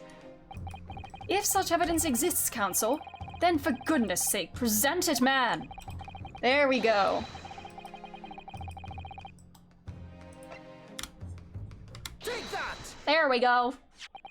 Yeah, they just threw it really hard. Yeah, you can throw fire straight out of your palm, cast Firebolt. Or if you want to go extra flare, cast Fireball. This was found hidden at the foot of the small ornamental tree near the scene. Good lord, is that a crossbow? D&D's taught me anything can be thrown 60 feet in any direction. Important information. An arrow dipped in oil and set alight could have been shot from this weapon, sending a flaming arrow straight into the hydrogen-filled balloon. Are you suggesting that crossbow was used to deliberately? Blimey, you're right. That streak of light in the photos looks just like an arrow, doesn't it? Your Honor, I think someone used fireball. The explosion of the balloon, it was the magic gas! They shot fire into the magic gas! Firebolts! Haha! Very likely the result of a flaming arrow from this crossbow igniting the hydrogen gas inside it. No! I love that gay little heart attack pose. Ignis! Yes! Order! Council! This is an extraordinary supposition! If the aim was to cause the balloon to explode, the shooter could have used a gun, of course. However, there's an obvious reason why that would have been out of the question. The noise of the discharge, of course. That's right. By using a crossbow, the projectile could be fired at the balloon silently. Well, yeah. If someone had shot a gun off at the exhibition grounds, it would have caused a real panic. But with the big explosion, there was a very big panic anyway, no? I don't like this. I should be pleased to have found a plausible new explanation for all this, but something feels wrong. Hate when the noise in my I love that phrasing, Van Zeeks. Do you understand the implications of what you're saying, my Nipponese friend? If a flaming arrow did indeed hit the balloon, then obviously it would have exploded. And if the bird cage appeared from the cloud of smoke... Was the cage inside the fucking balloon? What are you really saying here? I don't get it. Was the bird cage beamed up into the sky after all? Or what? How would it be in the balloon, though? Or was the man already dead and lying in the floor of the balloon? My goodness me! Now I understand. That's what that sinking feeling is about. I think there's a good chance that the bird cage was actually concealed inside the balloon all along. Did I just hear that correctly, Council? It's like a magic trick. And don't, isn't juror number 3 a magician? What if he did this? There's no going back now. The horse has bolted. There's the third. Yeah, there we go. Let's assume, as I said, the bird cage was hidden inside the green balloon from the start. There was an imposter there! On stage, when the experiment was started, the bird cage and the instantaneous kinesis machine disappeared in a cloud of smoke. At that moment, the flaming arrow was fired from the ground, causing the green balloon to explode and drawing the attention of the spectators to the sky above their heads. Nyum! From amid the smoke, the hidden birdcage then appeared to fall down and crash into the crystal tower. I think you'll all agree it's entirely plausible that what I've just described is the real truth behind the miraculous experiment carried out that day. This... Good grief! Objection! This is ludicrous. What you described is no science experiment. It's child's play, a contemptible display of stage magic. They would have gotten away with it if not for that photographing kid. Indeed. Both Mr. Sholmes and Iris said that the experiment was a scientific impossibility, in which case, this is the only way to explain what happened that day. And in any case, the victim's body was found inside the birdcage in the Crystal Tower. If the instantaneous kinesis didn't take place, how do you explain that? Well, he fell into the tower, yeah. If I may put in a word as a man of magic myself, such apparent discrepancies can easily be explained by some simple deception. Juror number 3? All that would be needed is a doppelganger, someone who looked very similar to the victim, Mr. Assman. That wouldn't be you, would it, buddy? Because, you got that kind of mustache, and the hair kind of winges out like that. Or even you! No, probably not. Huh. Or what if it was... There's no way! There's no way it was this bad. Oh man. Oh yeah, I laugh every time too. I know it's probably pronounced Asman, but I'm gonna say Assman. Huh. Wait. Wait, hold on. It wouldn't, no, it couldn't be Gregsy, because he got the mustache, but he doesn't have a chin, and Assman clearly does have a chin. It's definitely, yes, it's pronounced the funny way, for sure.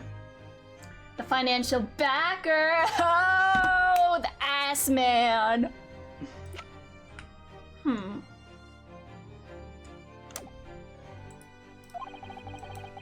And having this other man appear on stage to front the show, A body double! But why would he go along with, why would Assman go along with that if he was gonna die? Unless this doppelganger of sorts, this body double, was like the one who set up everything. He was the butt of the joke! Oh! Yes, of course. So in fact, Mr. Assman must have been inside the birdcage that was concealed in the balloon right from the start. Objection. Assassinated! Oh! That balloon would have been filled with hydrogen. Anything inside it would have been scattered to the four winds when it exploded. No one would have embarked on such a risky venture. Not necessarily. The explosive force My of the balloon... skills exceed yours. Man, this courtroom battles in this game are literally just my skills exceed yours. Nah, nah, nah. Like, yeah. The explosive force of the balloon gas effect must depend on the mixture ratio. Juror number 4. Flying balloons are rarely filled with pure hydrogen, but a mixture of other gases such as helium as well. Helium on its own doesn't explode, but by controlling the gas mixture ratio, the explosive force can be altered. The mixture ratio. Get ratioed, Van Zeeks. A jury of Akechi's. That would be so funny. My skills exceed your. That is a very Van Zeeks thing to say. Oh yeah, did y'all see the new, those of you that play Honkai Star Rail, the 1.6 characters were getting somebody named Dr. Ratio. Yeah. I have a screenshot of that line where I scribbled out the rest of the words so he was just saying ratio! Nice. I love that. Oh, whoops. Wait, what did he say? Suffer some burns, but not to the extent of those are impossible. Did he do a one-liner and put on sunglasses? I don't know. We don't know what he does just yet. He's an imaginary hunt character, Dr. Ratio. That's all we know. So and he's 5-star. So everything that happened can be explained logically and scientifically. The explosion that engulfed the stage at the start of the experiment was no accident. It was all part of an elaborate deception to make it appear that instantaneous kinesis had occurred. I'd call you an ambulance, but it looks like you already had a visit from Dr. Ratio! Well, goodness me. And if we accept that this is what happened, it means that the victim, Mr. Assman, was never present on the public experimentation stage to begin with. In short, he couldn't have been killed by the defendant, who was on stage in full view the entire time. Ah! Man, I wish I got to look at that pose a little longer. Oh. And the way he clutches the badge. Wait, he's holding onto the badge, isn't he? I gotta know the full story there. This will be very hard for the prosecution to counter. Lord Van Zeeks can't credibly maintain that Professor Hairbrain is a suspect now. Oh, Hairbrain, are you saying something, buddy? He's gonna be, but it was a success! Don't say it wasn't! Mr. Norohodo, I appreciate your efforts, thank you. But you are dismissed because you have disproven my hypothesis! But you can stop now. Just keep your mouth shut, please. Horatio Kane. What's all this about, Mr. Hairbrain?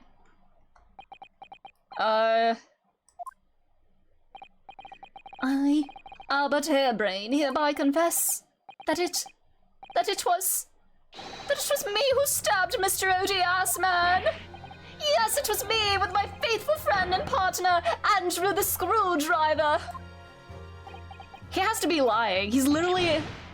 What are you doing? He's gotta be lying, because by proving his innocence, we're also proving that the experiment was a failure. That's more important than being acquitted of murder to him.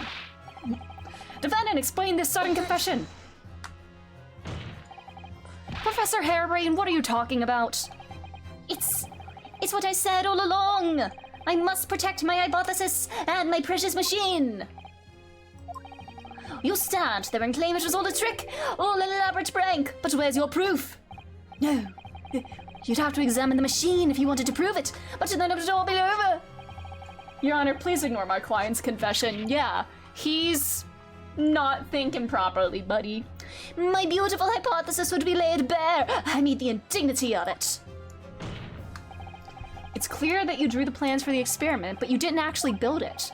It's quite conceivable you were duped, Professor. If you'll just let me, I can prove— Barak!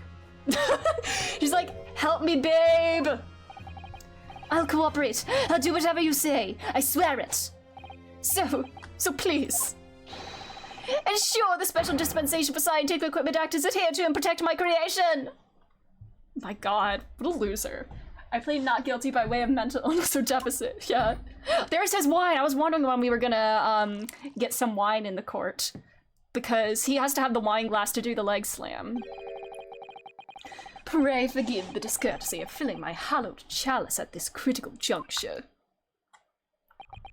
Here's to my learned Nipponese friend, and his upcoming attempt to clarify the defense's position in light of the accused's confession. Do you intend to formally assert that the experiment was nothing more than a conjuring trick? Because the moment you do, the Special Dispensation for Scientific Equipment Act that protects the professor's invention will cease to apply. The prosecution will then demand a rigorous examination of the machinery involved in order to establish the truth. Bro, is it really this important to you to have this theory proved, even if you go to jail for murder? Not to jail, because in this stage the punishment for murder is death. So would you really be willing to die for this bullshit hypothesis? However, if you acknowledge that the machine is genuine and instrumental in the victim's murder, any chance of investigating will be crushed, and the confidentiality of the professor's hypothesis preserved. Some people are true, yeah. Oh god. What's the right move here? What's the right move? Do I continue living or do I earn clout? Well, Professor Harebrain, my client, actually asked of me was to prove that the explosion on stage was an accident and protect the secrecy of his hypothesis. But there's no way to do that without implying the professor's guilt.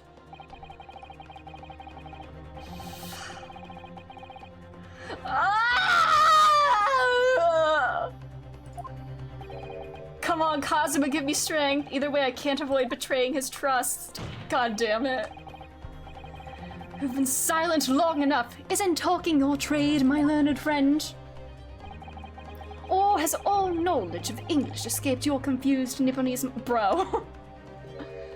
That's the pose of defeat. And then Masked Apprentice barges into the courtroom. Ryunosuke, it's me! Believe in yourself! with the ghost boobas and everything. Mr. Naruhodo! There's no escape here. It's an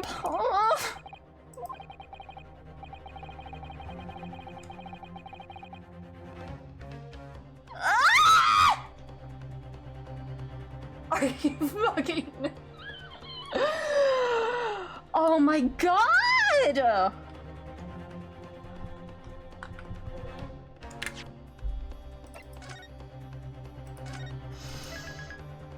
Kazuma, please come into the courtroom! It's documented fact that under stress, you default to the language you first learned. True, yeah.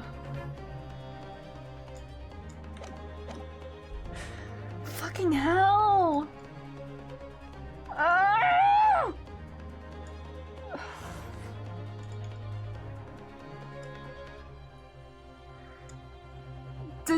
I mean, we should respect the client's wishes, even, but that would also, assuming that But that's also assuming that he's innocent, I guess. And, you know, we can defend guilty people, as with Mr. McGilded and whatnot, but that we could potentially be letting a murderer get away. So... But I should respect my client's wishes, right? Even if that means he dies?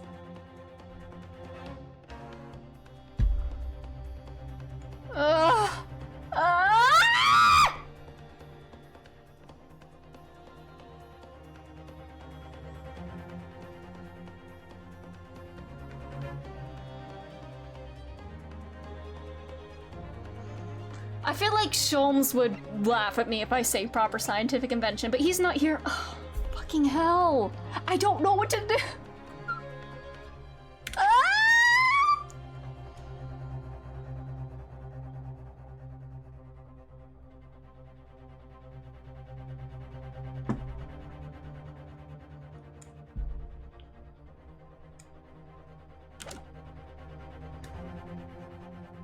You know what? Let's just go with this and see what happens. This could be super, super wrong.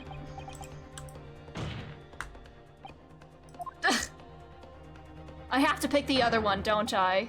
I can't say it. My client placed his faith in me. I can't just let him down. I have to go with the other one, don't I? Oh, what must I give up? Fucking Kazuma's here, isn't he? What must I give up on? Give up on is not the question you have to ask yourself here. It's, what can I protect? Oh, Susato! Hello again. Am I hallucinating? Or is she... I'm fucking hallucinating, am I? Ryunosuke, it's me, believe it! Susato jump scare. Did she get here by instantaneous kinesis? All the way from Japan? Hello again, Mr. Naruhodo. It's been far too long. Susato-san? Hiya! Oh yeah, that's her for sure then. Ah! My first Susato takedown in 6 months. There'll be time to talk later, Mr. Naruhodo. For now, we must concentrate on the task at hand. Just working out not what I have to give up on, but what protect the secret, protect his theory or his life. Professor Harebrain? Yes? Yesterday you told me that science is the pursuit of truth. Well, my job is to pursue the truth too. Yes, of course. And personally, I believe that you didn't stab Mr. Assman. I think you've come to realize something yourself too. Susato Ex Machina, yes! That your experiment and the machine you built with the victim are questionable. The truth behind that is what we must both pursue now.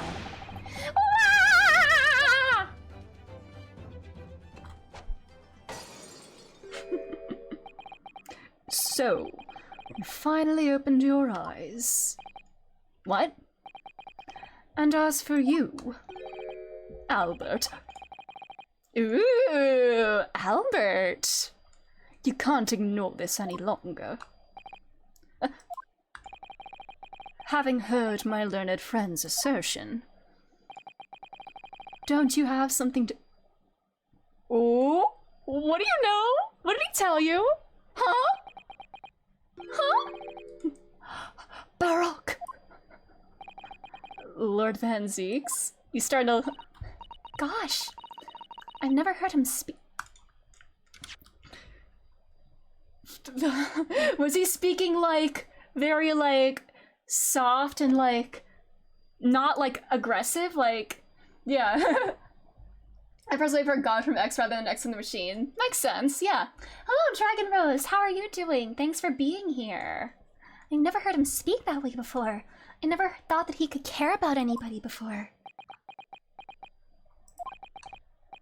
In truth, there is one thing. Something I remembered that's of relevance. What? On the day that it happened, just before I began the experiment, I saw a man near the stage.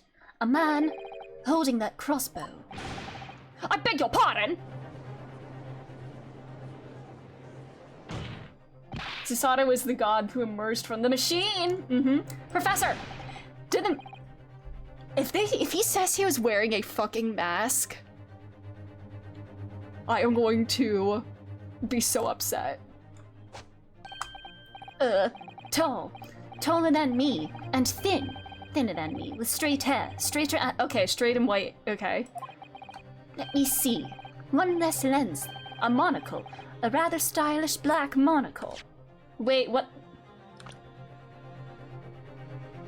Okay, tall. Okay, he doesn't have a monocle. Huh. But one thing in particular will help you positively identify the man. You see, I know him very well. After all, he's the engineer who built my invention! Oh. What? It's a good thing monocles are irremovable. True, yeah. Like, it's so cool that it, like, that one, like, stayed on his, eye when he was transported. No, yeah, it was proper glasses, right? He built the machine? I was between an angry guy firing arrows and a calm guy firing bolts. Good question. He's got magnets in his face, yeah. Once if you have a monocle, like, you get magnets implanted in your face. One is a crossbowman, Oh! That's right. Mr. Assman introduced him to me a year ago. He's a man by the name of Enoch Drebler. Enoch! Trebler! You know him? Does this name mean something? Members of the jury seem flustered. What should any scientist wishes to hear? That man's an abomination! Wish I had magnets in my face or glasses, yeah. Not a name any conjurer wishes to hear either. Study in Scarlet? Ooh! I'm afraid this isn't the first tale of this nature that I've heard in scientific circles in connection with that name. There's talk of other flamboyant experiments that turn out to be nothing but stage trickery in the end. Obviously, the rascal is after the government's research grant money. When magicians are in need of money, I've heard of them resorting to these underhanded tactics. Some acquaintances of mine with experience of such things have mentioned Enoch Drebler's name before. The man is both an engineer and a magician. Yes, we're dealing with an unparalleled confident trickster here. That's Enoch Drebler for you. Ooh. Oh yeah, he's the victim from Ohio and Mormon.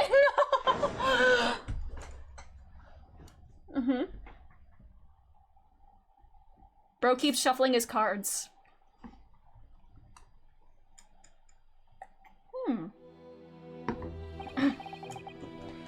So it's true then. He just didn't want to believe he'd been betrayed. Aww.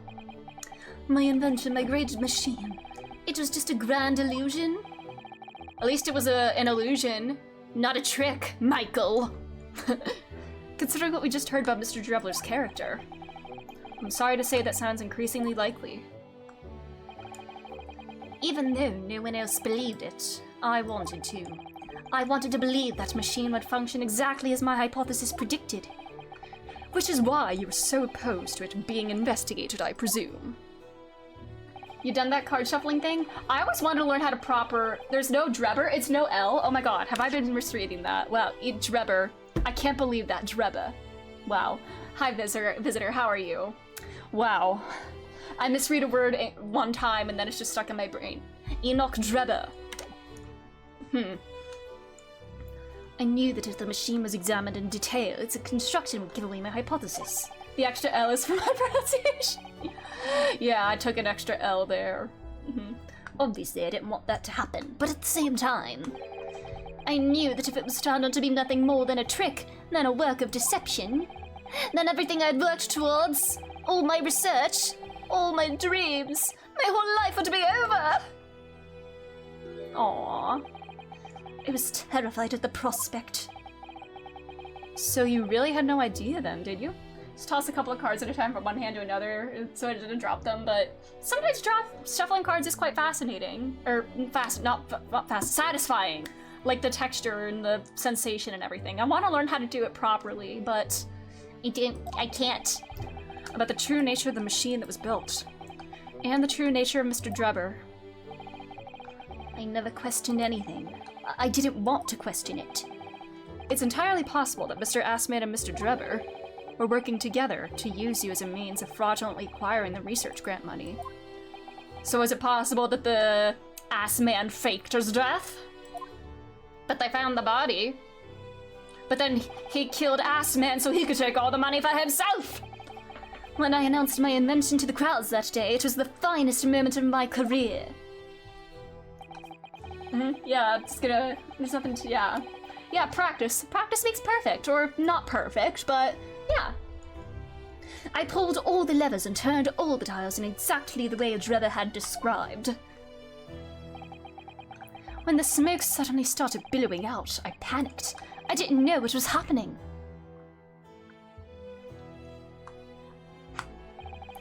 But I really don't know how the whole illusion was made to work. I don't know anything anymore. Aww.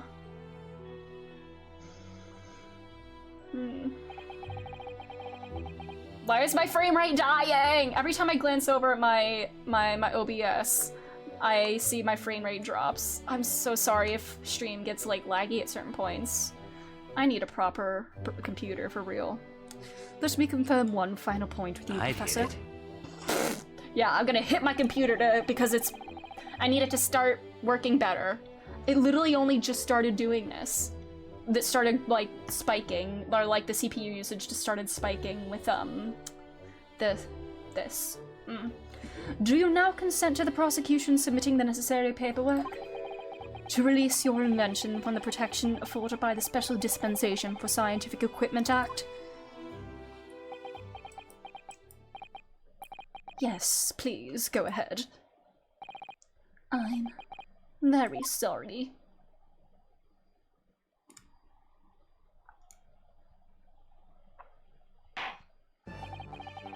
It would appear that we shall have to suspend proceedings for the remainder of the day. Lord Van Zieks. My lord. The court has newly been made aware of another party whose involvement in this matter is critical. Yes, Mr. Drebber. Gather information about the man. If possible, I should like him served with a subpoena. With pleasure, my lord. Now, counsel for the defense. Yes, my lord? When we reconvene, I shall be looking for one thing and one thing alone from you. Evidence that the defendant is innocent of the crime for which he presently stands accused. I understand. Good. In that case, this court is adjourned until tomorrow morning. All right. Am I gonna see this great departed soul again? I need to see him. I need to... Oh my god, can my encoding overload stop? This game is so good.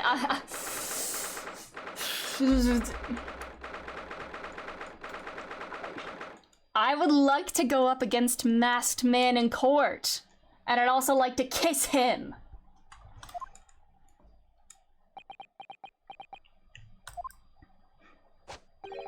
Mr. Naruhodo! Yes? I'm so sorry. I was wrong, you were right. I tricked you. You trusted me, I dragged you into my mess. How did it ever come to this? I'm so sorry. He's just like me, that's how I apologize. I'm so sorry. Did you really have no idea, Professor? About what Mr. Jubber was really up to, I mean? This gets so much more interesting soon. I'm scared. Naturally! The machine was the embodiment of my hypothesis, of all my hopes and dreams. I had complete faith in it. Alright, in that case, I won't say any more. Now, sadly, the murder accusation against you still stands. Switch to my phone because you're at past I know! So we must do as much investigation as we can before the trial resumes tomorrow. Well, thank you for doing so much for me. Yeah, why are you here, Susato? I mean, I'm always happy to see you, but why are you here? I'm so sorry for arriving late this morning, Mr. Naruhodo. Arriving late? Didn't you receive my postcard? I wanted to let you know when I'd arrive. Postcard? What? Has someone been confiscating my mail? I hid it from you, Runo, so to be a surprise. Oh, this is the surprise she was talking about, isn't it? Well, did it work? Scared is probably appropriate. Especially... It was surprised, alright, especially when she threw me to the ground. She threw it on the ground. She's not a part of the system. I'm sorry, I was just so happy to see you again, then it sort of slipped out. Maybe we could stick to more traditional displays of emotion in the future. Yeah, just hug. Susie's train was late into London Victoria this morning, you see. But we made the coachman really whip the horses hard so she didn't miss the whole trial. I was watching from the gallery for a while, but in the end, I'm afraid I couldn't contain myself. Well, I'm glad you didn't. Oh, Having you at my side in court gives me the strength I need to win. You should be the lawyer, Cisato! So I'm delighted to see you back in London. Best judicial assistant ever. oh, you're too kind, Mr. Naruhodo. I'm delighted to be here.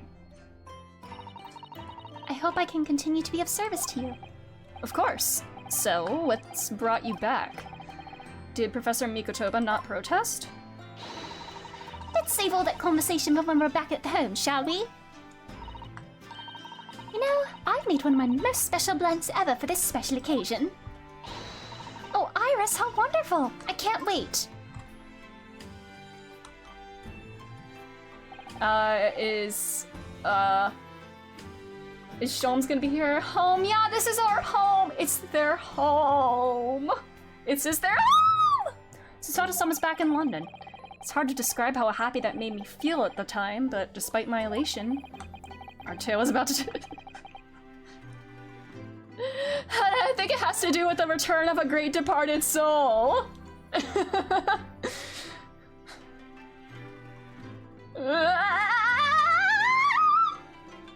I'm literally gonna be sick over this masked man. And if and when it turns out to be that, if that's the case, is he gonna be like Phoenix Wright and be like, you should have stayed dead! Why? I hate you! Kiss me! But why? Just why? Why? I'm getting ahead of myself. I don't know if that's what's happening here, but I suspect it is. And let's not get ahead of ourselves. What's this freaking mission? Is he supposed to assassinate Vince's? I don't know. Anyways, don't be sick over him. I will throw up. I will throw up on him as punishment for making me sad for no reason. Oh no, you're watching soccer. I don't follow soccer, but I support whatever you support. So I hope the Red Bulls have their fall of downs. Oh, this room. It's been too long. It hasn't changed in the slightest, though. And it's been some 6 months, hasn't it? That's a long time for things to stay so familiar. I didn't know when you might return, and I want everything. Aw, that's really sweet. But it has been some 6 months, it's true.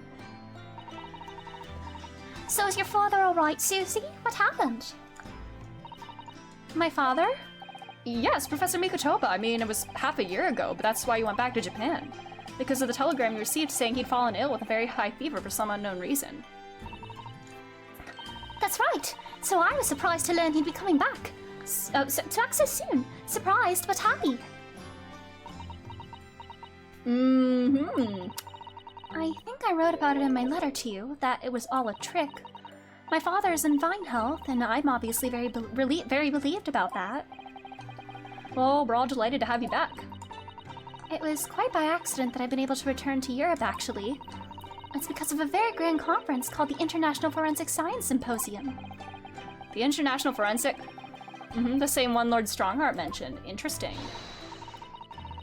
Anyway, I've arrived safe and sound, and all that matters is that I'm here now. After all, I haven't yet fulfilled my promise to you, Iris. Oh! Oh, to teach her Japanese Morse code? Was it something like that? You must tell us everything that happened while you were back in Japan. Oh yes, she got to be a lawyer! And there's one other thing. Something you wrote in your letter that particularly grabbed my attention. About He can't even see. He can't even say his name. See, this fucker can't even say his name sometimes. I mean, obviously, yeah, he does, but like, is it time to throw up? I know. I'll tell you all that I can. Okay, first, this belonged to my probably not dead boyfriend. You are still taking good care of that armband, I see. I'm so pleased. Well, yes, it feels like it wouldn't be me without it now.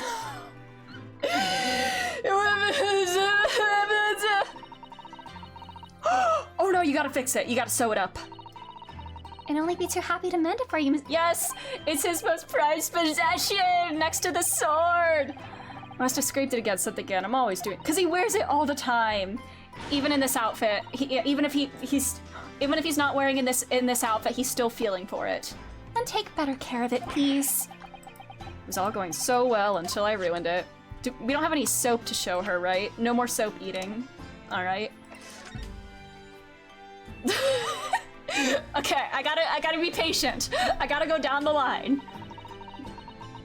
When I first arrived back in Japan, I really thought I'd never be allowed to return to Britain.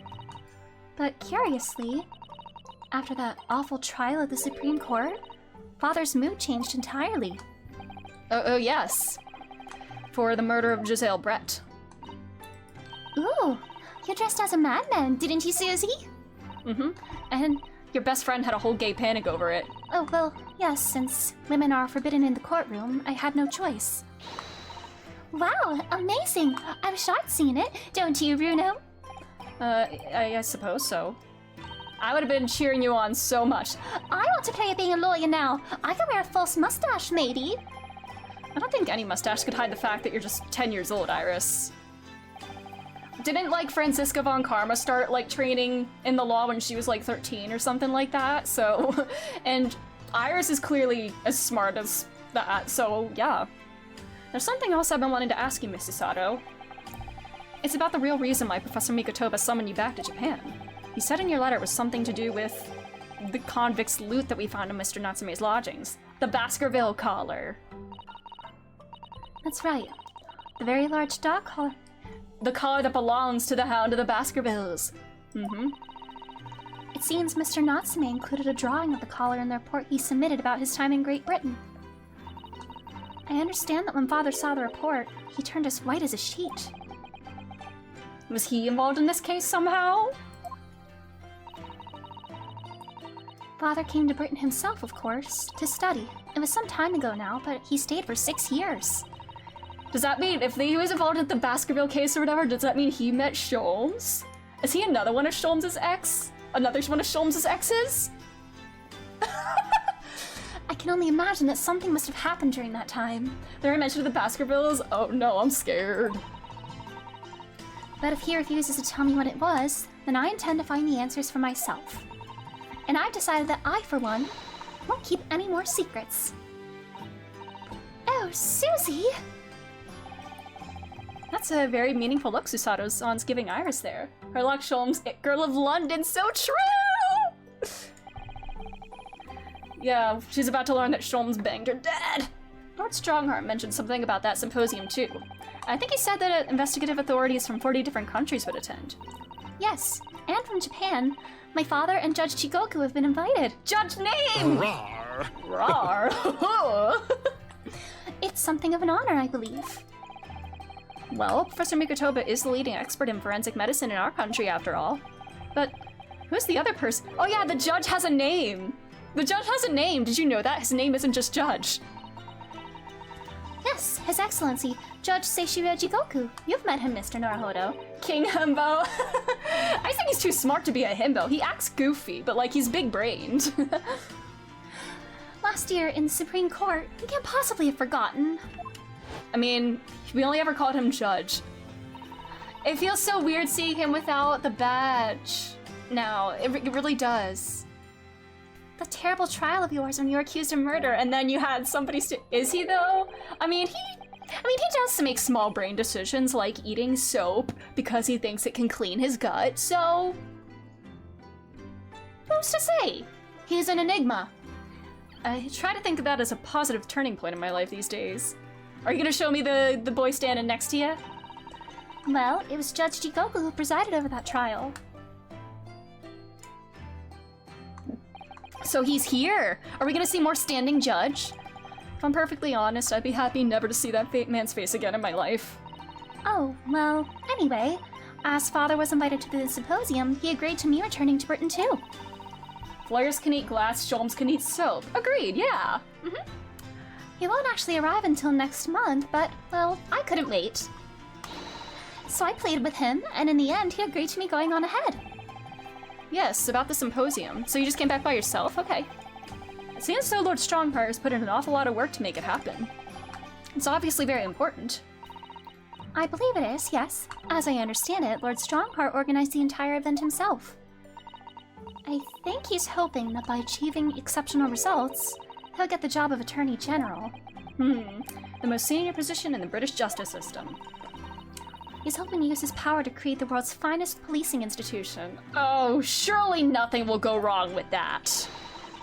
That's what Father said anyway. Apparently it's Lord Strongheart's lifelong ambition. Surely nothing will go wrong. Surely that will not be misused. Oh yeah, does Professor Mikotoba know Lord Strongheart personally? Yeah. Yeah. Actually, Lord Strongheart gave me a long speech about this very subject only yesterday. It took 11 hours. But I sort of lost the will to live early on and didn't really listen to much of it. He's just like me. And don't call her Shirley! How trying for you. Okay, Giselle Brett.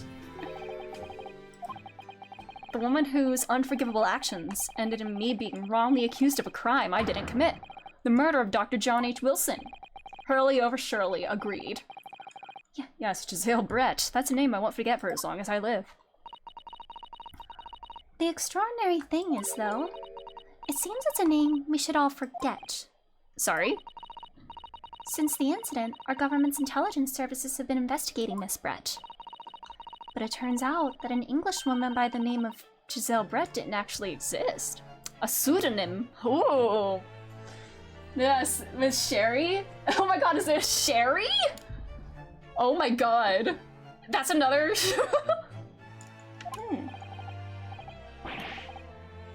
I mean, that's probably not her government name then. It was a pseudonym. Her real name... A fucking shin. She's on the list. Trans icon, yes! Who on earth was she? Miss A. Shin. Her name is literally all our intelligence services have been able to ascertain about her. Trans wrongs, yes! I support trans wrongs as well as trans rights. Nobody knows why or even how she came to be in Japan. Yes! It's a complete mystery. But that makes no sense.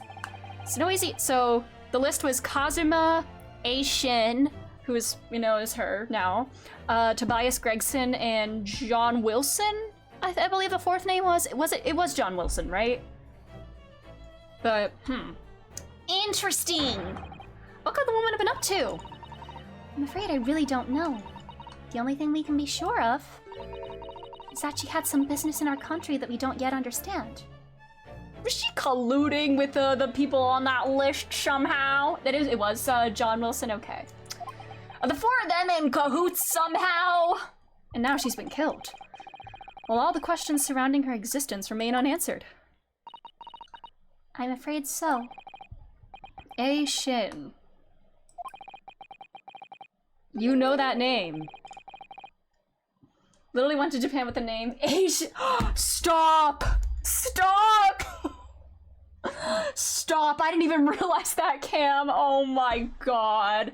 It would be that is the most white person name she could think of. That's not the joke? Okay, okay.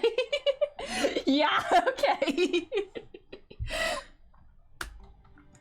It's worse. Oh, I'm so scared. Okay, oh, speaking of scared, here we go. Here. After my friend Ray's trial. Oh yeah. Somebody knows that Kazuma's not on this study tour. The reporter who actually killed Miss Brett said something very strange. I know the truth. I know you had a hand in what went on. In that visiting student's fate. You had a hand in his fate. You said that to Mikotoba, right? Nobody here in Japan knows anything about it. Did Mikotoba help this kid fake his death? Giselle Bullet? Oh yes, yes, I did know that. It's the one that John Watson was shot. Yes, I think that's pretty cool. I love all the little Sherlock Holmes like Easter eggs in here. But he was saying this to Mikotoba, if I remember correctly. So was he involved in faking Kazuma's death? Mr. Writing many memos himself. You can tell they really love the lore. That's awesome. I really love that. Obviously, I couldn't ask him to elaborate at the time. But later I visited the man in his prison cell and asked him what he was going to say about Kazuma-sama. And what did you learn? After he died on the voyage to... His body never made it home, huh? Let me guess. Fucking hells.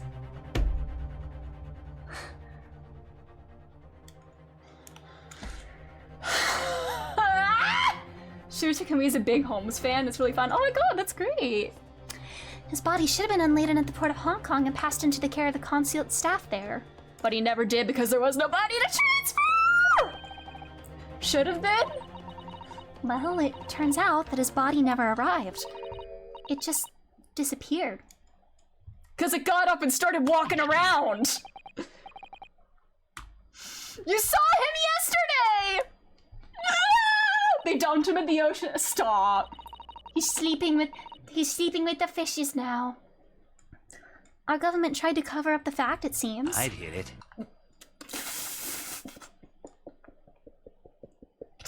Wait, oops. They just hit him over the edge. One last smack on the ass, and then that knocked him overboard. They erected a grave on the cliffs by our hometown, except Kazuma-sama isn't there.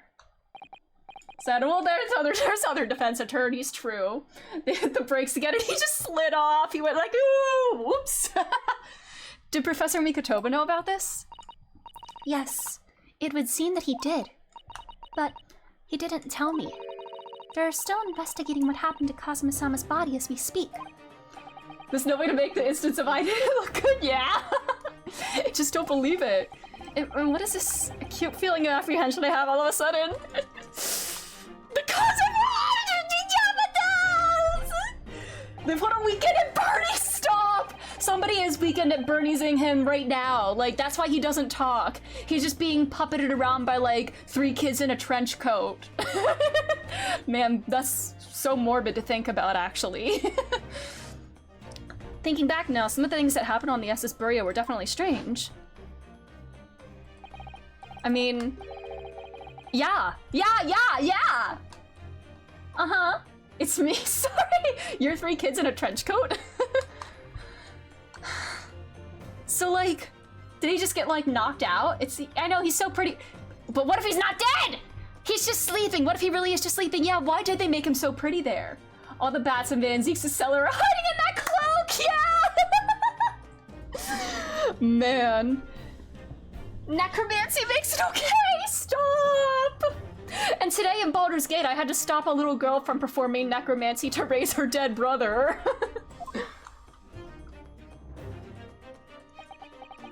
Barak is a vampire, true! Ooh, that's how he brought...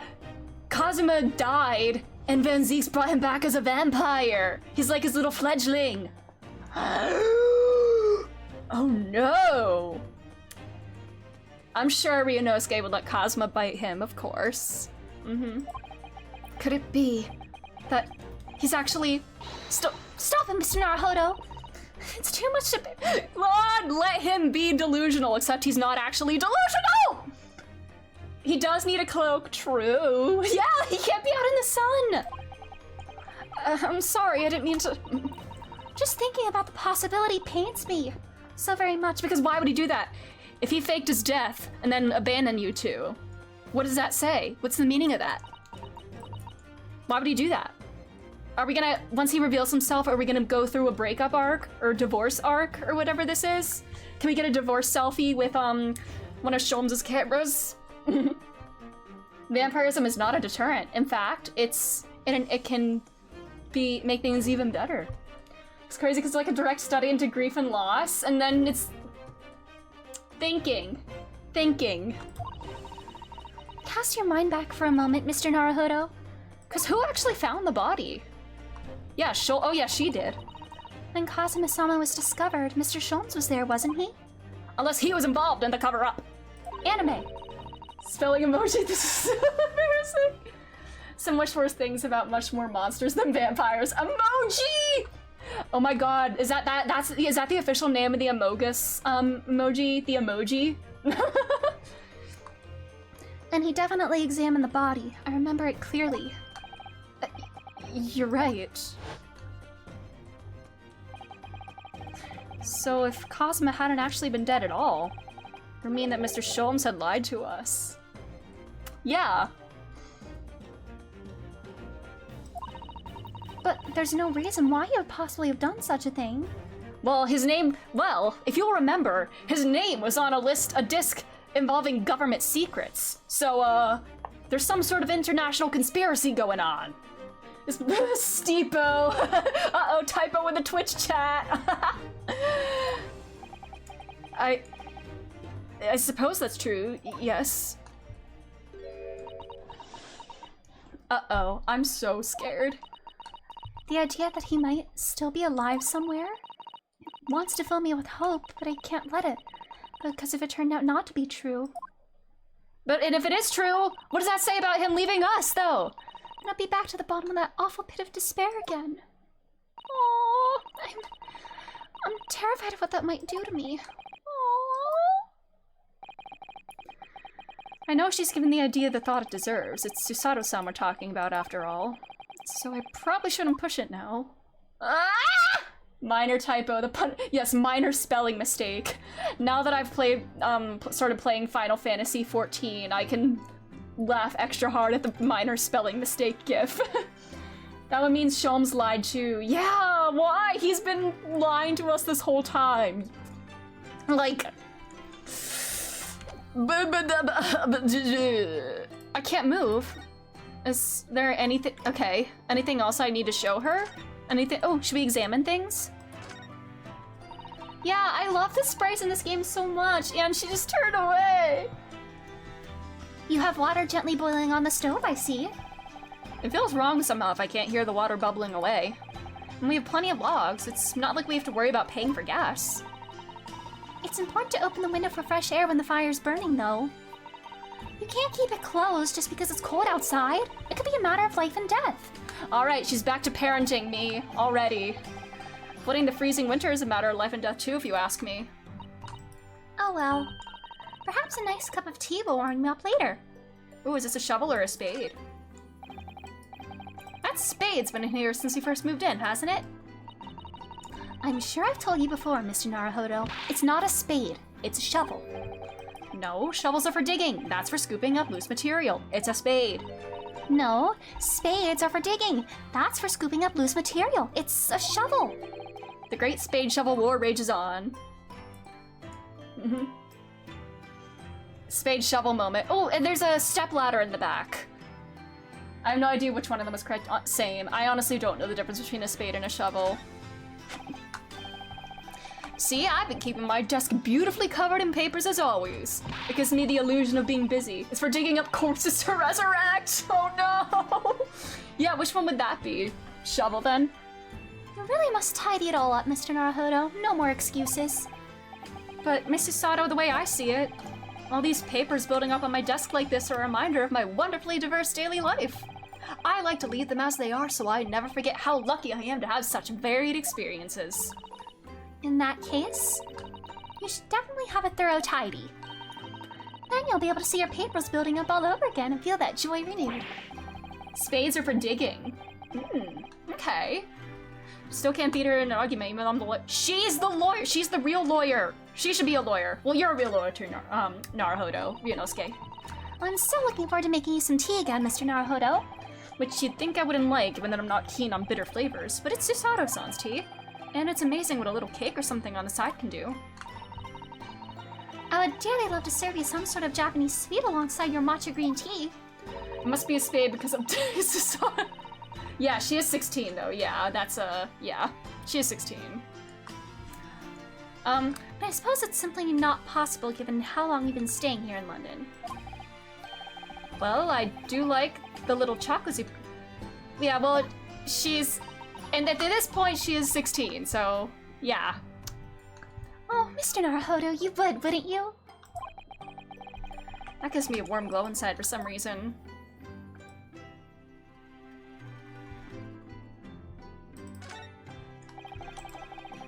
I left your desk completely untouched, Mrs. Sato, so it'll be ready for you whenever you returned. Yeah, what? Yeah. without, I like, at least there's like nothing like implied between the two of them, which is good. Yeah. They have like a sort of like sibling relationship, or, yeah. And I like that. If you're using that, yeah. Yeah, yeah, true. It's beautifully clean. There isn't a speck of dust on it anywhere. You've been cleaning in my absence, Mr. Naruhodo. Whatever next? Yeah, they're like siblings. I love that. Well, I couldn't allow my greatest assistant's desk to sit there gathering dust, could I? It really is exactly as it was when I left. I'm so touched. Aw. But sadly... It's messy. Yeah, it feels so cozy in here. That's how it should be, after all. Oh dear. I had forgotten how that clean-cut smile can be so disarming. Oh, there's Iris. This is what I need to do. Yeah, we're gonna make tea or something. 221B fam. Oh, I love them. When the family is found. Ah! It must be about a year ago now. I wrote a really long story based on some of my father's old notes. It's about one of Hurley's greatest exploits. I called it The Hound of the Baskervilles. Oh, Jesus. I'm scared, bro. But then Mr. Shulns forbade you from publishing it. Yeah, they called it home. They did. Yeah, this is their home. This is their second home. And put the manuscript somewhere nobody could get their hands on it. So nobody knows anything about it apart from Hurley and I. And possibly Mikotoba! But for some reason, you knew the title of it, didn't you, Susie? Did you hear about it from your dad? Mm-hmm. Sounds so exciting, The Hound of the Baskervilles. I should love to read it. Did your dad mention the name? And you wouldn't tell me how you come to know it. Unless she was snooping in her notes. Yes, but I made you a promise that I would explain one day, didn't I? Okay, that was the promise. I think it's time. Oh! Okay, lore drop. I'm only sorry I've had to keep it from you for so long, Iris.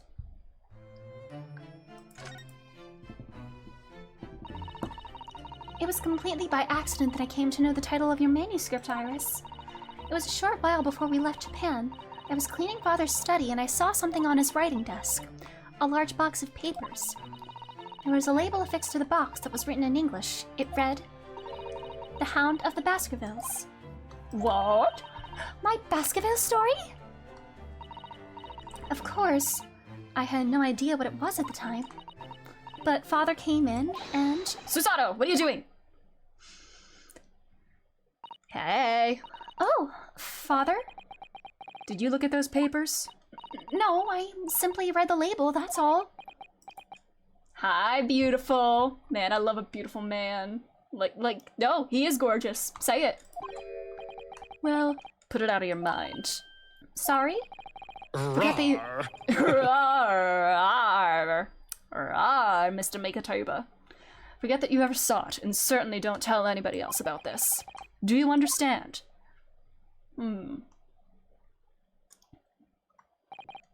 But what was Iris's manuscript doing in Japan? I have no idea. But when I heard Iris mention the word Baskerville that day, the title just slipped out. I would never have guessed that was an unpublished account of one of Mr. Sholmes' exploits.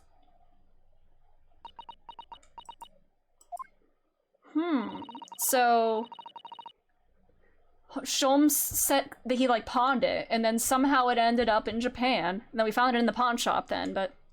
When I returned to Japan, I asked Father to explain, but he refused to answer any of my questions.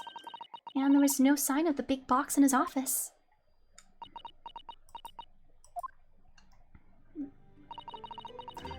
That's really all I know about it. I've no doubt that Father has a very good reason for being so secretive about it, but still... I made up my mind to explain myself to both of you. Well, thank you for being so honest, Susie. Alright. So, Mr. Naruhodo, I'm ready to start investigating if you are. I'm going to the Van Zeek's office. I'm committed every detail about the case to memory. And Iris has told me about the disturbing happenings at the Wax Museum as well. So, you're fully abreast of the situation already, Mrs. Sato. I'd expect nothing less, to be honest. I would think our first protocol should be to investigate this Mr. Drebber, the engineer responsible for building the elaborate machine that was used to effect this extraordinary trick. Yes, a conjurer of sorts by the sound of it, well known in the fields of science and magic. Then we need to go and arrest him! Well, yes. He must know the truth behind this case, so I agree we really do need to find the man. We don't have the authority to arrest him, don't we? It sounds like it's a case of tracking someone down. Which is a job for the police, or a great detective. Are we supposed to guess who she might be thinking of? We don't have much time, so we need to get started straight away, I think. Good idea. Well, best of luck then. You're not coming today? I'm going to Brixton Road shortly for the herb market. But let me know later how you got on, won't you?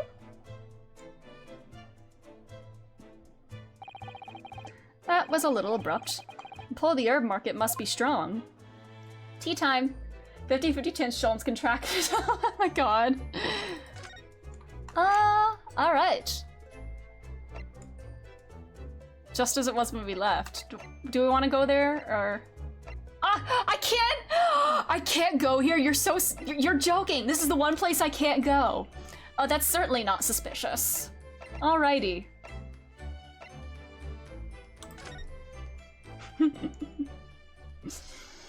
Oh my god! Bro! You good, buddy? What's he doing? He's... Oh my! The whole wall of the cell is covered in mathematical equations. And he's still writing more now. Professor, sorry to interrupt. Oh, Mr. Naruhodo. I said, oh yeah, it says SMT. Persona 3 confirmed. Ooh, I noticed that too. And who is this young lady? My name is Susato Mikotoba. I'm Mr. Naruhodo's judicial assistant. Yeah, bro is just stringed all over the wall. That's my scribbling noise. It's a pleasure to meet you, Professor. If only I'd met a refined young woman like you. What do you mean by that, buddy? None of this would have happened. Shring! No, that's not logical. That makes no sense at all. Albert von Zieks. Albert von Zieks. Man. Oh dear, I'm sorry if my presence here upsets you. I owe you an apology too, Professor. I didn't manage to deliver what I promised you I would in the words. Oh no, the whole miserable affair. It all happened because I've been such a complete and utter clot. Professor Hairbrain? What have you been working on in your cell? Oh, you mean that? Oh dear, how embarrassing. I was suddenly struck by an idea, you see, and I simply had to write it down. The wall was all I had to hand. Is it some new hypothesis? Something to surpass super high voltage instantaneous kinesis, maybe? Ah, no, actually. This is my Your autobiography is just a bunch of equations? Your autobiography? How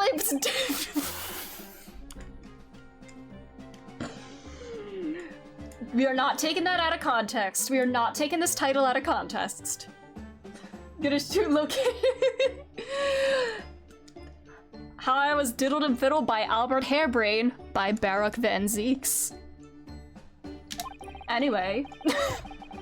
I found I can represent my odd fortunes with only odd numbers and ambitious sets of simultaneous equations. Really? I'm going to have to pay back all the loans I took for the kinesis machine, you see. Least suggestive Ace Attorney dialogue, yep. So it's going to be a new serial publication from the next month, part 1, an odd birth and odd upbringing. You can't beat the man's optimism, that's for sure. I see. Well, for now, would you mind if we talked a little more about the case? Oh, yes, of course. I've been working through the numbers. I was diddled, I was fiddled. God damn it. Ace Attorney out of context. I'm getting a screenshot of this, just for laughs. by Yeah, man, bro was diddled by ass man. and the Leaf engineer Drebber. We're not gonna have to sit through an explanation of all these equations, are we? I'm chalking it up to them using your language. Hey, this belonged to my probably not dead boyfriend.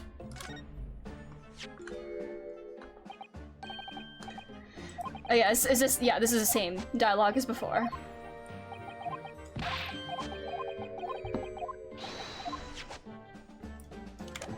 Alright, let's chat. Everything I believed in has been turned on its head. Speaking of diddling my boyfriend. My research, Mr. Assman, the kinesis machine, my hypothesis even. I'm sorry it's come to this. There's really no other way. No, it's not your fault. I wanted to protect my work, but in the end, there was nothing worth protecting. It was never my intention to deceive anyone. I didn't want to trick the public. No, of course you didn't. But in court this morning, I realized something. Oh? If you've done something wrong without knowing it, you've still done something wrong. Logically, it makes no difference if you were aware of it or not. Ignorance is a poor excuse. The blame still lies with me. We got diddled like a damn fiddle. Oh, Professor. He believed in me this morning, you know. Baruch did. He believed in my hypothesis. Aww. Well, I think that sounds pretty gay. That was just a necessary factor in the prosecution. No, Baruch wouldn't do something like that. You know him because you know him. Yeah, you know him better than most, huh? I'm sure he genuinely believed it. Did he? I think I understand now. Why it was he decided to take on the prosecution in my trial, I mean. First, let's talk about the ass man. Do you think he set out to trick me from the very start? I'm sorry to say, that does seem likely, yes. When I first met him, he introduced himself as a wealthy financier. He looked over the papers I'd written and said my work would benefit all humanity and must be pursued. He was so enthused. He was so emphatic.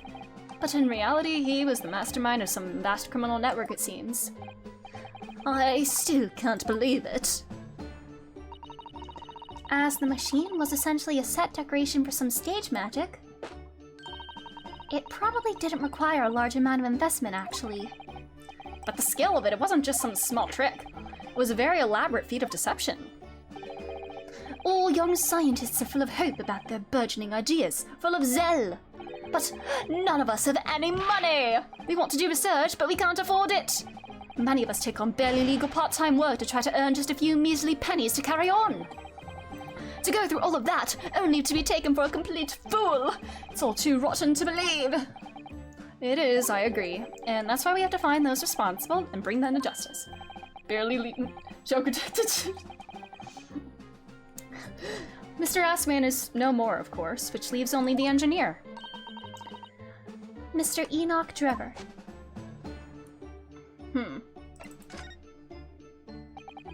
Is he an engineer, or a magician, or a swindler? It was about a year ago when Mr. Assman first brought Drever to meet me at my laboratory. Since then, I've met him many times to discuss the details about the kinesis machine. He's more ass than man at this point. Yeah. I don't think there's any ass left. But at no point did you have any inkling that he was just an illusionist? Oh, he definitely wasn't just an illusionist. What do you mean? He was a wealth of deep scientific knowledge. There's no question that the man's a genuine scientist. It's instantly apparent in the conversation. I see. You went to the dark side of science? There's no reason to not trust an ass man. Wiser words were never spoken. But the wretched man deceived you, Professor. It's unforgivable. We must do everything we can to find him and bring him to justice. And are there no clues you can give us as to his whereabouts? I'm sorry, we only ever discussed the kinesis machine, nothing else. An ass man is the kind of man you can find.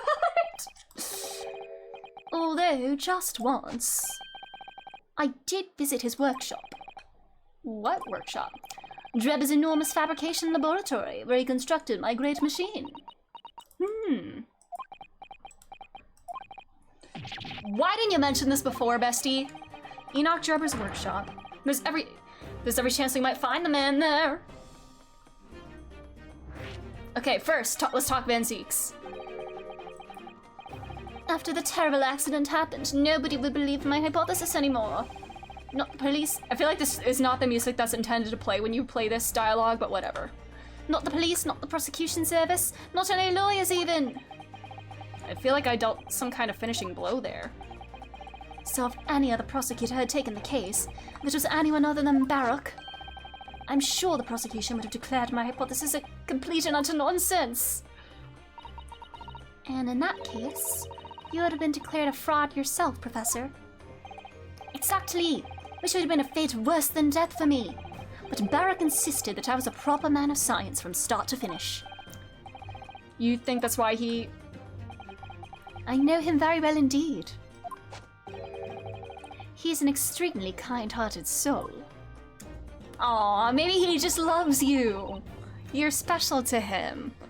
But that extremely kind-hearted soul spent all morning trying to paint you as a murderer, didn't he? Baruch is very confident in his manhood. Hello, Echo. How are you doing? How's it going? Well, admittedly, that part of the analysis appears to have some flaws in it. And what about the whole Reaper side of things? How does that fit in with the kind-hearted soul idea? Finally got on Blue Sky, let's go! I got on Blue Sky, and sometimes I forget it exists because I don't know too many people on there yet. I need to start using it more though. I have a couple invite codes now, even though I've like barely posted on there. You feel the Reaper. So you've been to Trevor's place of work then? Yes, just once, you understand.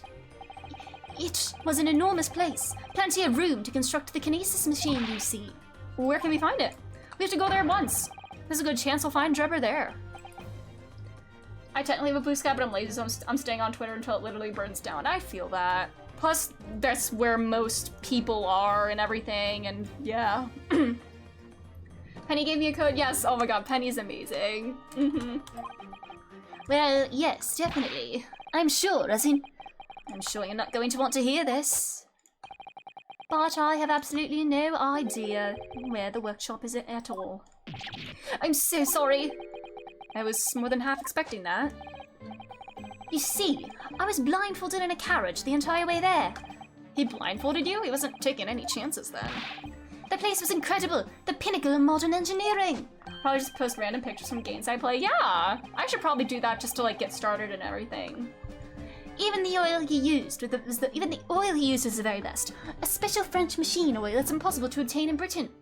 I've escaped Twitter and will enjoy time away from text-based social media as long as I can. That's a good idea. The indescribable scent of that imported oil. Perfumers across the world should forget their secret formulae and use that instead. Ew. What do you think, Miss Susato? Eau de machine for your next birthday? I've never used any kind of perfume, Mr. Naruhodo, and I'm not sure I'd like to start with that. I don't suppose you know even part of the workshop's address, Professor? He's so silly, I love him! You don't have a business card from Mr. Drebber, for example? The man was clearly very cautious, Miss Susato. I'm sure he would... Ah! Yes, I do! He gave me his business card once. It's right here, look! Oh! Takedown time.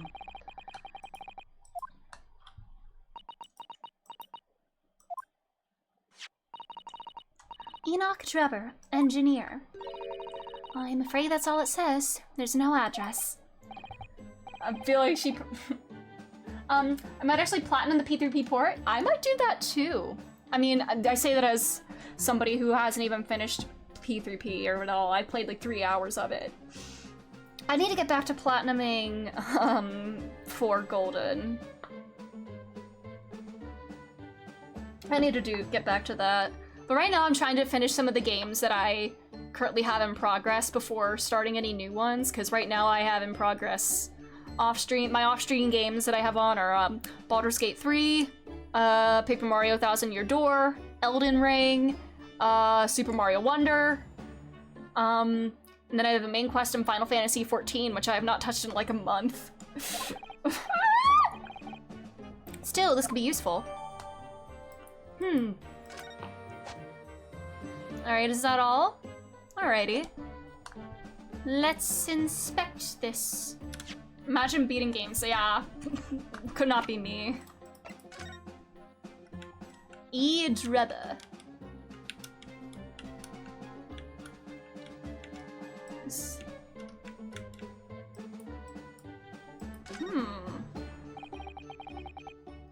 Yeah, RPGs are very long, but I try, yeah. I do love a good RPG.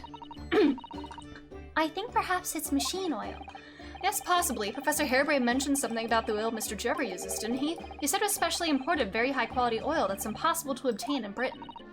Yes, that's right, but more importantly, it's more fragrant than the finest perfume, so excuse me a moment. Oh, it doesn't appear to have any scent at all. Don't worry, I expect that's just because there's such a tiny amount on it here. Okay.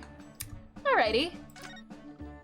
Oh yeah, Tactica! Can't wait to plat. I will probably plat. I platinum Strikers. The final achievement for Strikers was awful. It was so grindy, but I did it. Baten Kaitos 1 and 2. I'd never heard of that series actually. But yes, I hope if I can squeeze in enough streams, maybe I can finish this before Tactica comes out. I'll probably just play like, I don't know how much of Tactica I will play on stream, but I was platinum P5R, but I had like 2 personas I gave up on finding and several romances I couldn't get myself to do. I feel that. I guess I technically have a platinum. I have all of the Steam achievements in Royal, but I don't have all of the Thieves' Den achievements. I'm like not even close to that. So yeah. Oh, it's a Xenoblade. Ah, okay. It's same people who did that. Interesting. That's another game that I want to play at some point.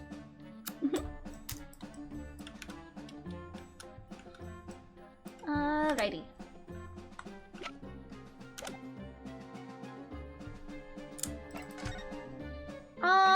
Where do we want it? Can we still can't go here! I wanna go here! I wanna see the Masked Man! Well, let's go here. Did it catch any of that Xenoblade? They were like lower. Oh. Oh my! No wonder it's called the House of Horrors. I'd like to turn on my heels and go straight home via the confectionery. Being scared makes you crave sweets. Yeah, they're nice and cozy. I was looking forward to a reunion after 6 months away, but there's no sign of Mr. Sholmes anywhere. Is he posing? He's not posing, is he? Or like doing his job? Okay. Sholmesy isn't he? Okay. Well, I'll come back later then. Yeah, I can't go back here, can I? For moments I would do that too. Yeah, Futaba and the adults I can't. No. If I do get around to doing that achievement, I would just fast forward through that, like, no.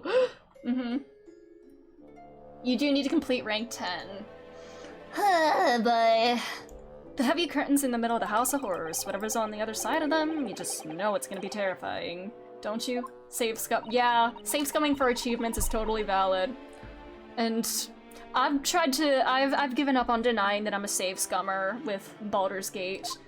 I will save like every other turn in a difficult battle in case things go horribly wrong and everything like that. And yeah, today I saved scum because a dog died in battle, and there was no way I was letting that happen. Yeah, I was not letting that happen. And so I initiated that battle in a way that wouldn't bring in the dog. And so yeah. I say frequently but not during battle because it takes too long. I feel that. Yeah, it's just respecting your own time. Yeah. Just making the most of it. Yeah. Pay more money as if we haven't been scared enough already. It's not my doing, Mr. Naruhodo. I did put it on easy mode. Yeah, if doing that for achievements is totally fine, honestly, yeah. Play games however you want, save scumming has existed, yeah, arguably even before. Yeah, games are meant to be played in the way you want to. Right, well, we will come back later. We didn't go to Sheldon's suite. There's nothing new here, is there? Yeah, and it's single player. Do what you want. Yeah, nothing here. What's on the blackboard today? Is it the carbuncle one? Stick figures. Aww. Cheap apples at the market is what all of them say. Little figures can speak? Games are meant to be fun, yeah. Oh my god, they're dancing. All your questions would be answered if only you would read this month's France magazine. I use safe mode for new fresh ones since I just want to fuse. Yeah, I feel that. She knows the Dancing Men cipher. Oh, is this a reference? Is that another Holmes reference? Alright, Lord Chief Justice's office? Alright.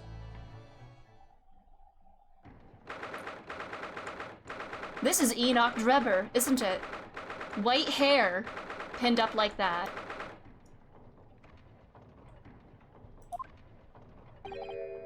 Oh, who's that standing behind Lord Strongheart? I wonder. I've never seen her before. Fortnite has 6 million concurrent players today. Really? Is there like an event going on? Oh? Ah, the young champion of the court. You had some success this morning, I understand.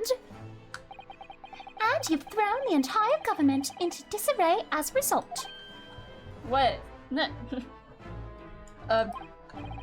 You mean because of Professor Hairbrain's experiment? Roar! Do you want to roar? Can I roar for you, Strongheart? Sham science being demonstrated at London's Great Exhibition. Oh no, you can't making London and England look bad to the rest of the world is the greatest sin of all. Oh no! The country has been made to look foolish, and now politicians are scrabbling to respond. They brought back the original map. Ah! And it's impressive they can handle that many people at once. Lord Van Zees is in Whitehall as we speak, giving an emergency briefing. Oh dear, I didn't mean to cause any trouble.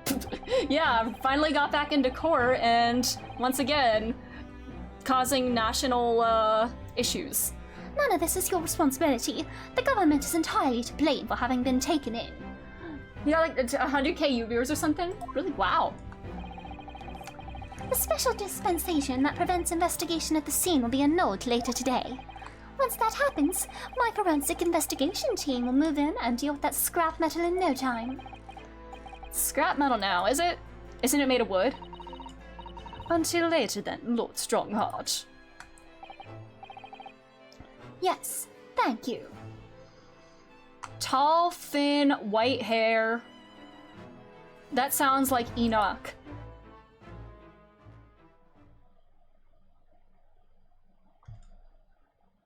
P5R is gone from Gay Pass. No! Very pretty. Who was that? That was Dr. Courtney Scythe. Oh, Courtney. Okay, hey, Courtney. Scotland Yard's esteemed chief coroner. Oh. She's the leading forensic investigation team's handling of this case. She was just delivering her report about the victim, in fact. Oh, I see.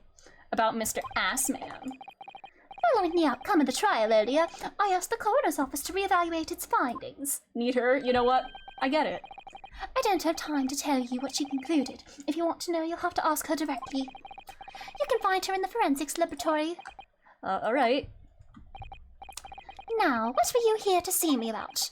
I can give you 7 minutes and 39 seconds of my time. All the people on the Persona Xbox thing are devastated. Oh no! Alright, it's not running quite so late. Well, first... I think my boyfriend might be alive. By the way, Lord Strongheart, about this... The symbol of it... Is this the same... Oh, same thing as before, yeah. Alright, well... Oh no, I don't want to move. I want to converse. I want to converse! What exactly is the forensic investigation team that you mentioned before? I need to see Masked Man. I need to see Masked Man. The British Empire's police force must become the most exemplary in the world. For that to happen, it's imperative that we embrace forensic science and everything it has to offer. I first created the forensic investigation team. Hiccup. A year ago now, unofficially of course, to pave the way. Goodness, a year ago? At next month's symposium, I intend to present the results of their work to the world. Once I do that, the House of Lords will be powerless to oppose the creation of a full-scale forensics division. And once that happens, the position of Attorney General will be mine, and criminals will suffer dearly. Alright, so yeah, don't hint at anything. Yeah, but yeah, please don't foreshadow or hint at anything. Yeah, this is all just a power play for you, huh? What do you mean? For too long, those scoundrels have made a mockery of our legal system with false evidence and bribes. Oh, about the dead boyfriend. I got you. Mm-hmm. But London's scum is about to be rounded up and burnt in the fires of hell. I intend to see it personally. Thank you, I appreciate that. By creating the finest police force the world has ever known to protect our honor and our future. I was thinking how awful the voice is. And that's why he gets it. Awful people get awful voices. Dr. Scythe is an extremely reliable coroner. When I officially establish the forensics division at Scotland Yard, she will run it as my right-hand woman. Oh, how progressive of you to have a woman working with you like that. Now then, speaking of the symposium, Miss Mikotoba. Somehow worse than Jericho. Yes, my lord. Your father should be on the high seas as we speak, making his way here to represent the Empire of Japan. Yes, that's right. I understand that he will arrive at the beginning of next month. Are you acquainted, Lord Strongheart? With Professor Mikotoba, I mean? It was many years ago now, but yes, I remember Dr. Mikotoba very well. Interesting. Doesn't have anything to do with, Baskerville, huh? If my memory serves, it was about 15 years ago now that your father came to Britain as a visiting student. He has the dad superpower where he knows someone ever. It's literally him! something GL6. Your dad slept with Strongheart and Schultz. Dang! Like, he's like the opposite of, like, we could say that Dilf Hunter, he is a Dilf that attracts the hunters. I don't know how to phrase it, you know what I mean? It was the year I was born, so yes, 16 years ago in fact. Mikotoba was a young practitioner of forensic science, and Jikoku accompanied him as a young promising judge. The punctiliousness and politeness of the Japanese at the time impressed us greatly. He's a Dilf and a hunter, yeah. Not that I wish to imply impoliteness or carelessness on your part in any way. I didn't think that you were. Dr. Mikotoba studied forensic science at one of London's large hospitals. St. Sinner's, if I'm not mistaken. Dr. Scythe was also there then, as it happens. Yeah, it is a convenient combination. Then Dr. Scythe knows my father, does she? She was a young medical assistant at the time, so I doubt the paths crossed regularly, but I've no doubt they knew each other superficially. After all, Dr. Mikotoba was here studying his subject for some 6 years in total. That is a long time. So she didn't meet her dad for the first 6 years of her life? Aww. I lived with my grandmother in those years. Aww. Great parenting. It was a rather turbulent time at home. Perhaps Father wanted a reason to get away. And it was fine just abandoning you. What do you mean? Why?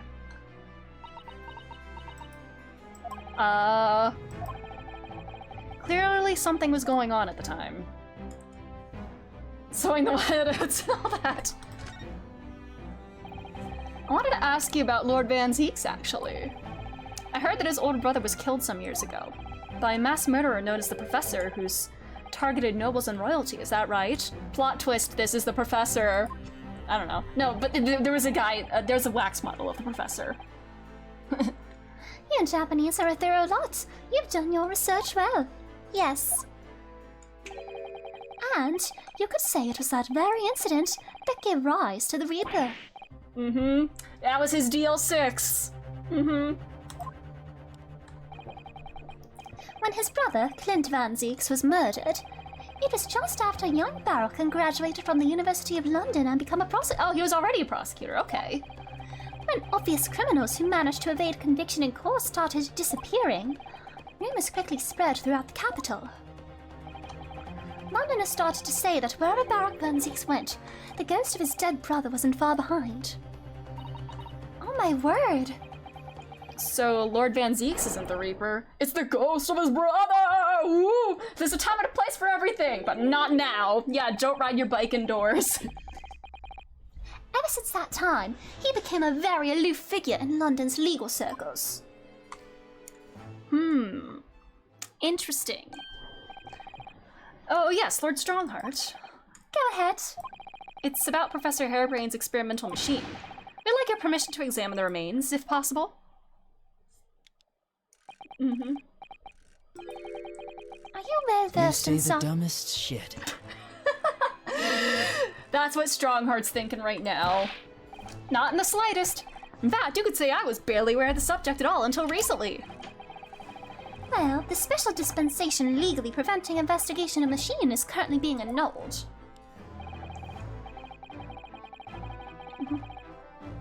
Within a few hours, Dr. Sai's team of forensic experts will begin their own investigation. But I suppose until then, there's no harm in you looking at the wreckage, as long as you touch nothing. Thank you. Being able to look at it is better than nothing. And I'll be able to see it too.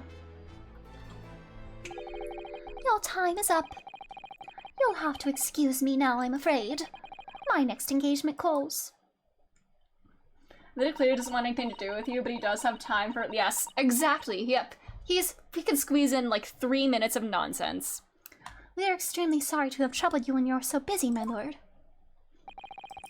I have important matters to attend to in preparation for the symposium, you understand.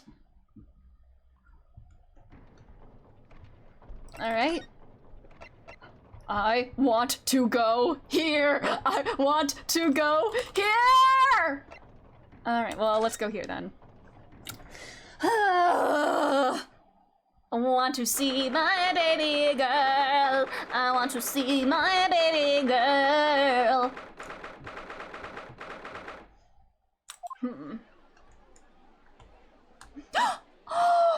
Puppy!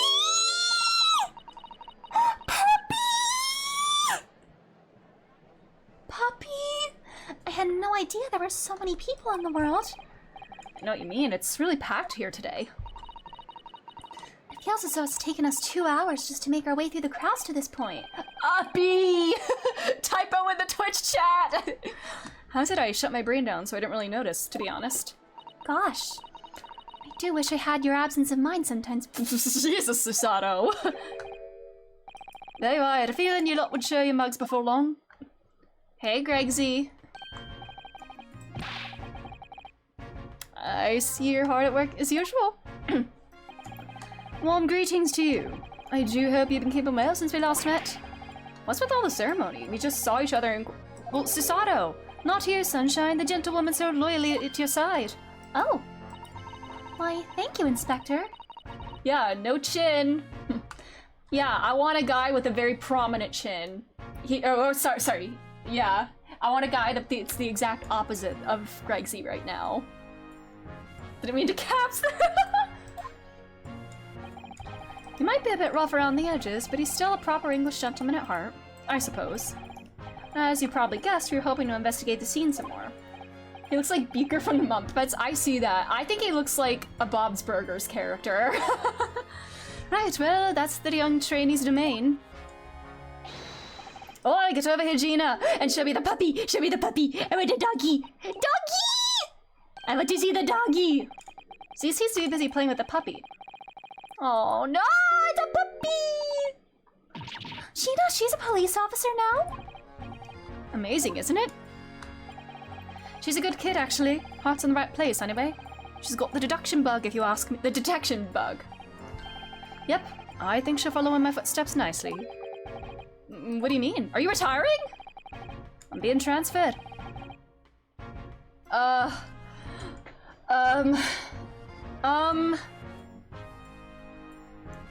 Everybody on that disc seems to have been like transferred overseas for some way. Like Cosmo was meant to go over to London, A. Shin went to Japan, John Wilson went to Japan, and now Gregsy's transferring somewhere. Unfortunate fictional character became a cop. Yeah. Really? That's a bit sudden, isn't it? I had no idea. Where are you gonna be posted then? We'll come to see how you're getting along. Is he going to Japan? Not likely, but you're welcome to try. If you don't mind a trip to France, that is, somewhere, or international. To France? I'll be working in the Paris Police Prefecture. Should be right up my alley. But France is an entirely different country. I don't understand. Why would you be sent there? That's the way the adult world works, sunshine. Don't go poking your nose where it's not wanted. Alright, buddy. She's like an initiate detective, kinda. She's a Bobby, technically. Okay. You're taking. Oh, she's here? Well, I can't leave her here in London. Who knows what'd become of her? I suppose he's worried she'd slip back into slipping her hands into people's pockets and purses. Yeah, oh my god, he's. Yeah, our French fries.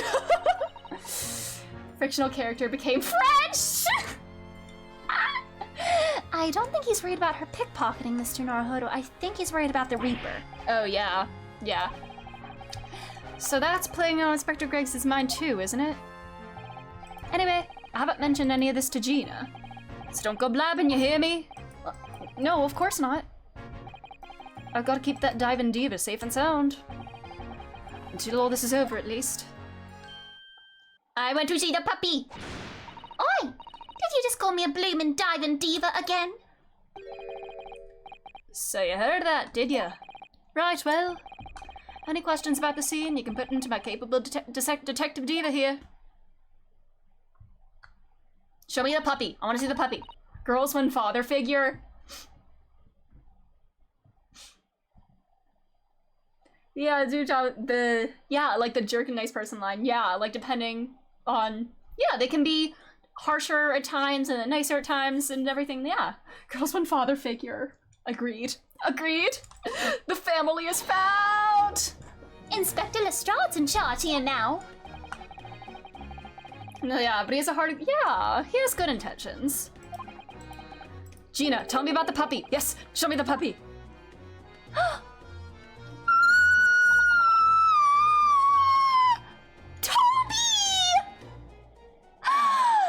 Did she name him after Tobias? Did she name him after her dad? Isn't he great? Toby's the name. I need a Toby plushie right now. I need Toby and Waga High plushies. Oh, how delightful. He's absolutely adorable. Undertale moment. It's also an Arthur Conan Doyle dog. Oh.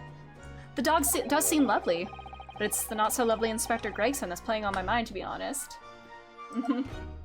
The Great Mouse. I've never seen the Great Mouse Detective, actually.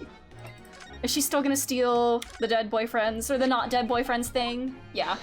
Or the badge. She's not stealing it, she's showing her badge. Oh. By showing that to her, that let me investigate the scene or something. That changed something. We're actually hoping that we could investigate the scene again. Power Range energy. Yes, she's so proud of it. Yeah, alright. If it's around here, you can do what you like. Oh, that's alright, is it? The puppy! The baby! I'm gonna be playing with my new friend here. Yes, that's more important. Yes, I completely get it. Toby! The baby! He gets a head pet! Oh! The machine that exploded must be at the top of those stairs, I presume? I haven't actually seen it yet, so if you don't mind. Sorry, you can't go up there, Suze. Plot cancel, puppy detected. Yeah, this is obviously the most important. It's like I told Oda yesterday. Even I ain't allowed near that wreck. What's it called again? The reason we ain't supposed to touch it? The Special Dispensation for Scientific Equipment Act. He said dog. That's why I kept losing it when I called him Toby, because it's a dog. I love that. The only pub in London I care about is a puppy. That's the one. That's why I'm not allowed to investigate it. But if she named him Toby after Tobias, like, what are they called again? The Forensic something? Forensic Investigation Team. Is that what you were thinking of? That's the one, yeah. But isn't it the case that the special dispensation has been lifted? I think so. I don't really get it, to be truthful, Bigger. You're still supposed to get permission from some bigwig as far as I know. What was his name again? Lord Strange something? I mean, we got permission from him. I'm not sure that's quite right, Gina. I think you mean Lord Strongheart, perhaps? That's the one, yeah. Apparently he's always watching the time or something. Yeah, lots about. Yeah, I think dog is more important than job. So, yeah. Actually, we just recently been to see Lord Strongheart. Eh? You what? You met him? The ideal thing to know about, yes. Last time the boss was called to go and see him. You waited for 3 hours at the gov's office and came back sniveling. Dog over job, yep. Well, Lord Strongheart has given us permission to examine the scene as long as we touch nothing. Oh yeah? Honestly. Right then, go ahead. But if it turns out you're lying, it'll be the boss who gets it. He'll never eat another chip again in his life. So, you're still saying all this stuff is above board, are you? I'm sure everything will be fine. It really would be tragic. Tell me about the. Alright then, them stairs, off you go. Oh, thank you. Yeah, sad man eats his last chip. Let's talk about the trial. I want to pet Toby. It was great. When I had a right laugh. It was a new one on me at that. You know, being in court and not spending the whole time worrying I'm about to be found out. You did keep an awful lot of secrets in all your previous court appearances, didn't you? Yeah, and Ed has made some things off of me every single time and all. Just doing my job, Gina. Watching someone else get it in the neck is a lot of fun, actually. Yeah, it's fun. It was amazing when you showed that dodgy professor's dodgy experiment was a total fix.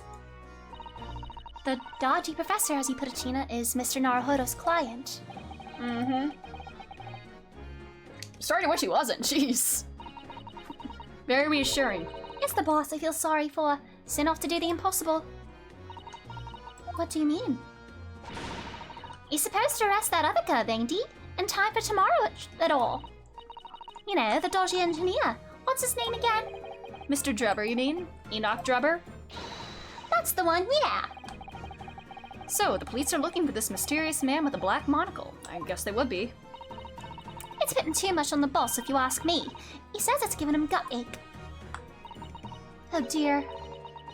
And the student character, yeah, she's being cooperative and she's opening up. She's learning to depend on other people. She found people that she actually can trust.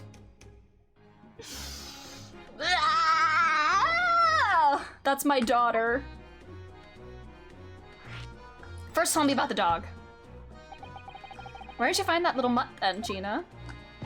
Why? Don't be so flaming rude, Odo. Slight overreaction, don't you think? Yeah, be nice to the puppy. Yeah, I was. Yeah, it's nice seeing how even like seemingly insignificant characters like show up in more cases and have more growth and everything. He ain't no mutt, all right? Toby's, how'd they put it? Oh, the baby.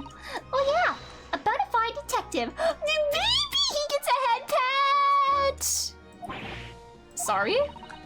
I'm giving him a proper title and everything. It's Chief Inspector Toby to you. More than senior than it's yeah, deserved. He's the superior Toby. Oh, so he's a police dog, is he? Police recruit dogs now? I've heard they're already being used officially in Germany as part of their city policing. They're used for chasing criminals and such like. They have a wonderful sense of smell after all. I have a fairly good sense of smell myself as it happens. I can tell it.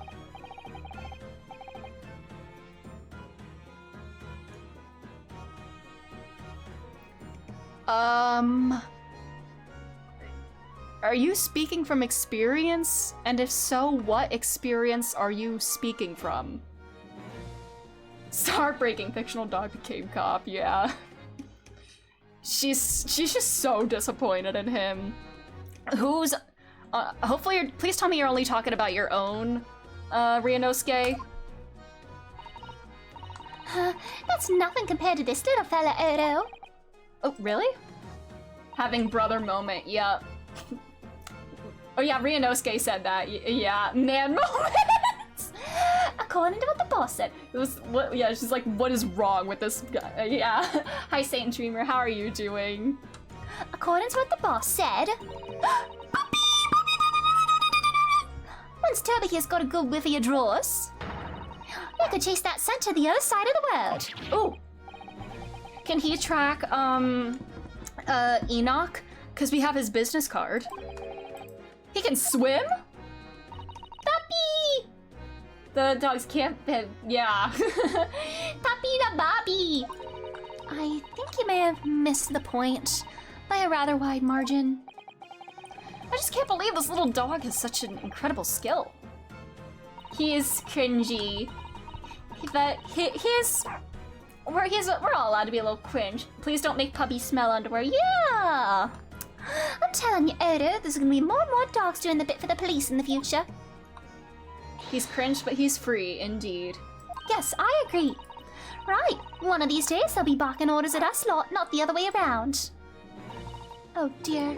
Sorry, Gina, I don't think I agree with your vision quite that much. That's how the world should be. Dogs should rule the world. Well, anyway, whatever you think about that, Toby here is Britain's first police dog. Such a good boy! I found him down at East End the other day. Someone had just chucked him out on the street. Oh, she saved him! Oh, Gina, you're such a kind-hearted soul, aren't you? To children and to animals. Aww. Alright. Puppies, but at what cost? Yeah. So, Scotland Yard are trying to track down Mr. Enoch Drebber. I wonder if they had any luck. He's really funny looking. Got two eyes that don't match. Stole a glimpse of a picture of him earlier. I mean, I didn't actually pitch it or nothing. The old devil's got it. Yeah, I adore Gina and Susato. Yeah! I adore every character in this game. Yeah. Who? You know, that Scowling Reaper was always... Okay, does this mean we get to visit the prosecutor's office? Because I need to go back there. I need to go back there and see Masked Man. I don't think there's a single character in this game, other than like the villains that you're obviously supposed to hate, like McGilden and everything, but like everyone's just, I love the whole cast. But like the villains are good, and yeah. Lord Van Zeeks. Show me the Masked Man! He's always had it in for me, that cub. Don't know what he's always scowling about, mind. Probably would have been a good boss as it goes. She'd rather be the Reaper's apprentice than a... Well, he does have an apprentice! yeah, Ochi. Yeah. The villains are so well written even if you hate them. Yeah, I say if you hate a villain, that means you... I mean, some villains you can sympathize with, others are meant to be despised, and yeah. I see it. The choice is between a chip-guzzling detective and a chalice demigod. I mean, he throws most of his chalices. You're equally badly off with both. I suppose you're right. I hadn't thought of it like that. Okay. Anyway, the point is, everyone at the yard's dead set on finding the fishy engineer. Somehow, Ouchie reproduced. Yeah, like, what's going on with that? Oh my god, is Van Zeek's a throat goat? Don't seem to be no clues to go on, so they're stuck. Alright, I'm gonna show her the Can Toby find his scent from this? About this, Gina. Yeah, still learning me letters at the moment.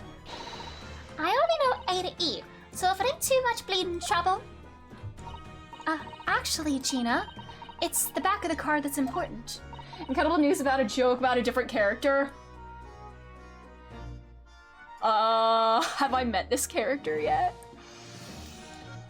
Eh?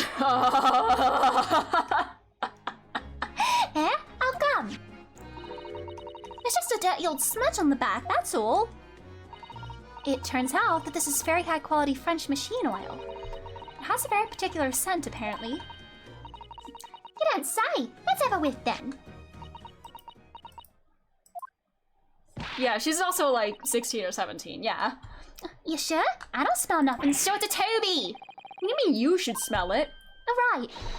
You mean Toby?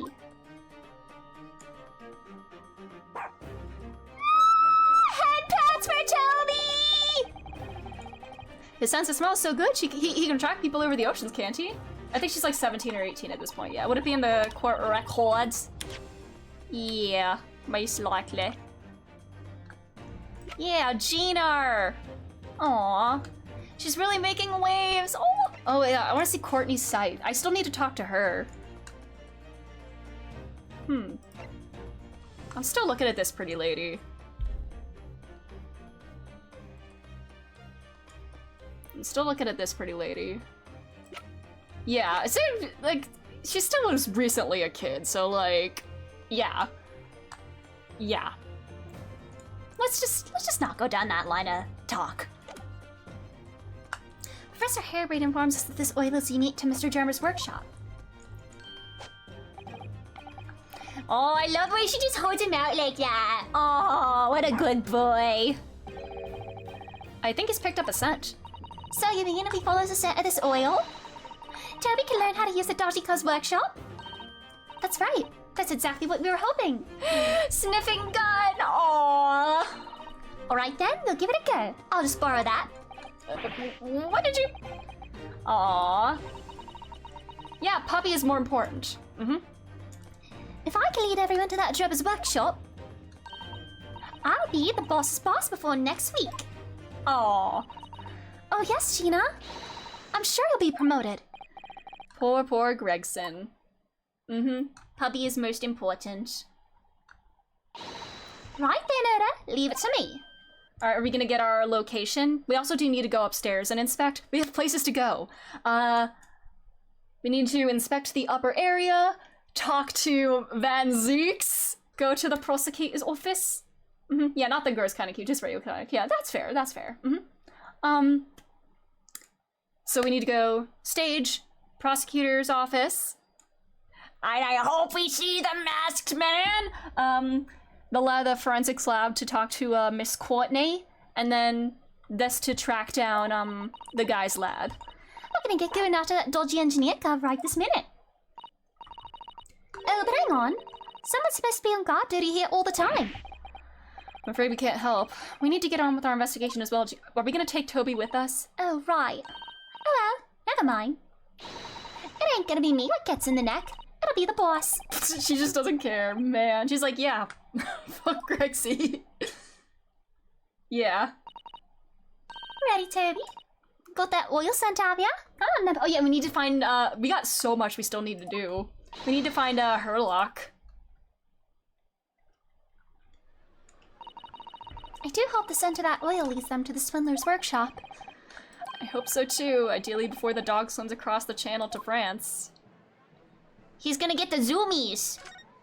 We already inspected all of this. There's the green fabric and all that. Herlock finds you, yeah. Here's the scorching on the ground that you mentioned. And there's what's left of the green balloon. All clear evidence of the balloon exploded on the day of the incident.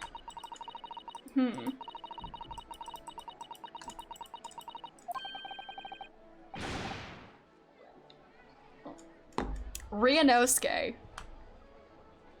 He's trying to do a Herlock type pun, huh? I'm a bad person. Man. Let's go up here. He's trying so hard. Man, he's so cringe fail. And I love that for him.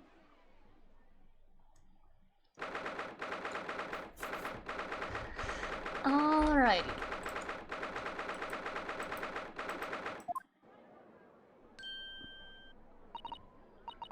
Oh my, so this is the machine. That was used to deceive people into thinking instantaneous kinesis had taken place. Yes, that's right, or rather, was the machine.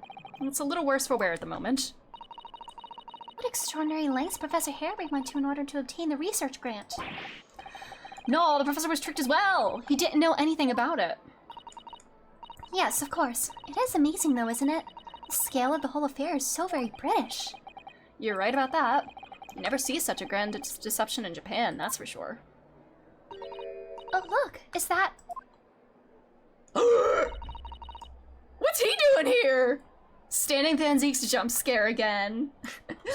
Why does he have his leg popped like that almost? And is he just standing there thinking with his eyes closed or something? So I think we're more or less done here. No! Come on, Ryunosuke, don't be a coward. Already? He is the Reaper, remember? We do well to keep our Well, have you been, a defendant in court with him? Like, that's fine. Ready to kick that leg up at a moment's notice. Do it. I need him to do that again. The Glocking God! We're perfectly well allowed to investigate this machine as long as we don't touch anything. On the top? Do you mean Lord Strongheart? Exactly. So we can stay here and stare at this wreckage for as long as we like.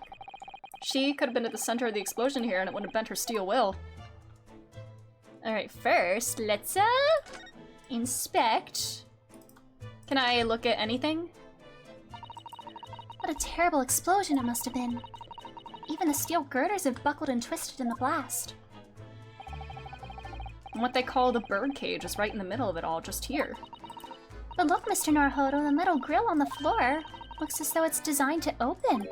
Ooh! Magic trick! That's where the first guy vanished. He dropped down below. Yeah, Cleve Zeeks is at the top. If the floor had opened at the precise moment the explosion occurred, the bird cage could have dropped through and disappeared from sight. I don't think there's any doubt this is a very elaborate hoax, is there?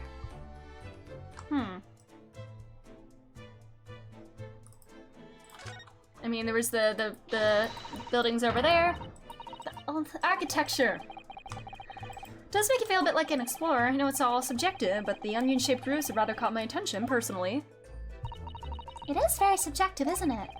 Japanese buildings with their wood and paper construction have excellent ventilation, and I've realized that British buildings, being made from brick and stone, are very strong and long-lasting. The more you know about how things are done in other countries, the more you understand your own, I feel. Oh yes, I do agree with you there. But I can't help wondering what an onion does for the roof of the building. I mean, I suppose it's playing on my mind because I don't like the taste of onions. He's just like me. Really, I'll let your taste in vegetables dictate your taste in roofs, Mr. Naruhodo. Look at that horn-shaped transmitting device. Isn't it amazing? That's exactly what I thought when I first saw it. Makes you think, doesn't it? If only it had just been a normal horn, none of this would have happened. That's almost exactly what I thought as well. I bet I can predict what you're gonna say next. Alright, Joseph Joestar. You're about to say nothing ever goes to plan, are you? Oh no, I would never say something like that. JoJo moment, yeah. However much I look at them, I just can't come to terms with those Tamari handballs floating in the sky. You've been glaring at them constantly since we came up here. Sorry, the feeling of wanting to ride in one and wanting never to set foot in one are fighting it out inside me. But if you don't look where you're walking, you might fall from the stage. Is that a JoJo reference? Alright. I think you should make peace with riding in one, Mr. Naruhodo. It really would be much safer that way. I think it's good that Susato came back when she did, because I don't know how much longer Ryunosuke would have survived without her kind of cautioning him. Hey, bestie. Least approachable man! 10 years in a row! Oh my god! Be strong, Mr. Naruhodo. Your country and your assistant stand firm behind you. Man, dude is so— he really is a clown. Van Zeek was right, he really is a clown who can one day become the entire circus. I definitely expected Ryu to be more comfortable with Ryu! Oh my god!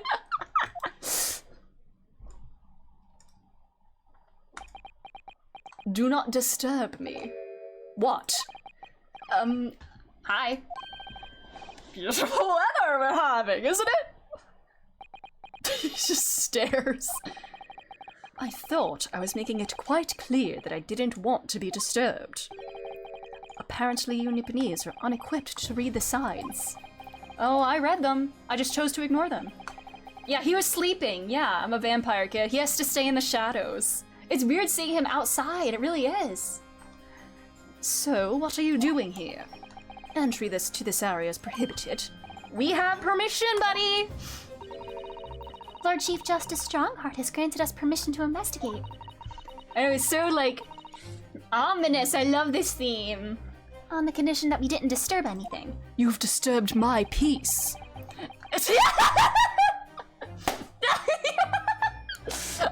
Man, I love that I write all these games. Never mind. Stay to your business then. Come to think of it, there are quite a few things I'd like to ask, like his sexy little apprentice. Oh yeah, let's just ask him to unpack all of his trauma right here. He's so predictable. Ask away, Mr. Naruhodo. You won't know unless you try. First. Okay, never mind. I can't show him anything. Alrighty. I can't show him anything. Yeah, so about your family. Your brother Clint. Yeah, tell me about him. Your dead brother. Tell me about your murdered brother. So, Clint. Great opener, Ryunosuke. So, Clint. Yeah, that's gonna be top. I need to think of my top 3 Ryunosuke moments. This is definitely gonna be one of them. So, Clint. Man. I still need to think about my top 3 Edgeworth moments. I think my number 1 moment is gonna be, indeed, verily I say, ergo. Wasn't the weather this good when he died too? Yeah, so Clint is gonna be one of them. Maybe him complaining about doctors because he only had a cold once in his life and didn't like going to the doctor for that. I know, he's such a nosy little bitch, I love it. So, Clint was the name of your older brother, I understand, Lord Benzik. Saddled with unnecessary feelings. Yeah, that is a moment. My moments that stand out to me, it is a top Edgeworth moment for sure, yeah. For sure, yeah. Man. You Nipponese, I always have to be on guard whenever you're around. So you've been investigating me, haven't you? Good news, you won the soccer game, yay! No, it's not like that. Objection, that was objectionable. Yes. And the Adrian Andrews moment is another one. I might have to do top 5 or even 10 Edgeworth moments. And I'll have to add more moments for Phoenix too, but my top 3 are still solid for Phoenix. No, it's not like that. Alright, it is a bit like that. Oh my god, you nosy little bitch! Top 3 per game? That's a good one to do. I should do that. Although 2 of my top 3 Phoenix moments are from Trials and Tribulations. Nothing quite like telling a woman to kill herself yet. I was hoping to come up with something when I was objecting, but I didn't. I love that. That whole trial, he is such a mess. I believe that's also the same as the, indeed, verily I say, ergo. He's such a mess in that trial. I love it. Number 1 ghost is the Harlem Shake! 10 years before the Harlem Shake was like an actual trend. Hello, Oof Noise, how are you doing? How's it going? You got Cyberpunk 2077, nice! I like to play that at some point. My older brother was also a prosecutor. He was the pride of the Van Zeeks family. Is this like a Jake Marshall, Neil Marshall situation, kinda? 4 hours in, already tearing up? Oh, I need to play that game. I love games that make me feel things. But tragically, a vicious killer took him from us. That's his badge, isn't it? That's his prosecutor's badge, isn't it? I'm gonna be so sick. Both of us got our badges from somebody we cared about that we lost. Although mine's not dead, apparently! But the professor, you mean? I need to see what the professor looks like. He can't even laugh normally. Sprite of all time, the man.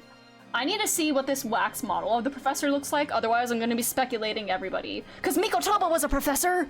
Are you saying that he was a serial killer in Japan, in London 10 years ago? But he was on research. Can't have a fictional character without trauma, nope.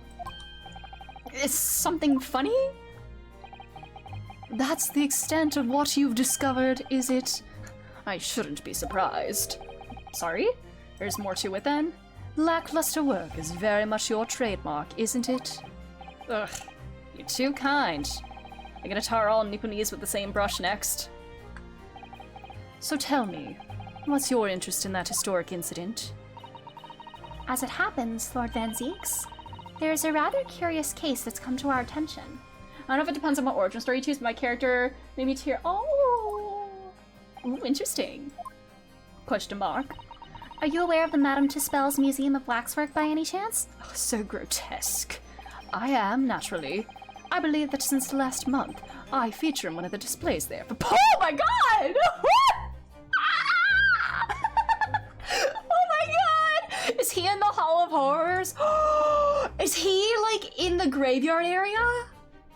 Or is he in a different area? Of course, the infamous Reaper of the Bailey would have to be exhibited, wouldn't he? He got waxed! Well, a particular waxwork has been stolen from the place and held for ransom. A particular waxwork? Which you mean? Exhibitionist? It's the professor. Mr. Sholmes is investigating the case as we speak. I was unaware of that. He's turned as white as a sheet. Tell me about Enoch. And tell me about your sexy master apprentice. Are the police trying to locate the engineer, Mr. Drebber, already? Surely that goes without saying. Gina said you had a picture of him, didn't you? Yes, you've never seen it. We're very keen to see him found as well. The trouble is, we don't have much to go on aside from the description of the man we heard in court earlier. Gotta love when you're dealing with white people. Yeah, you gotta use the yeah. How off was your grade that you ransomed the professor? Yeah. Which, according to Professor Hairbrain, was of a tall, thin gentleman who has a straight white hair and wears a black monocle. Oh yeah, the monocle. That's not what Courtney had, yeah. Yeah, he's like this, yeah. He's like a mix of the other prosecutors, yeah. So I was just wondering, I mean, it's really not possible, but, We'd very much appreciate any more clues you could give us. thank you, Susato. She really knows how to take the bull by the horns. Fine, why not? I have a photograph of the man here from an investigation 10 years ago. 10 years ago? That's not the professor. But yeah, we know what the professor looks like. Alright. Though it appears he's already had that black monocle at the time. Okay. What? Oh, nothing. I was just surprised that you shared that with us. You know, yeah, he's kind of gender. We all need this man's testimony in court tomorrow. Yeah. I know, he does look very cunty.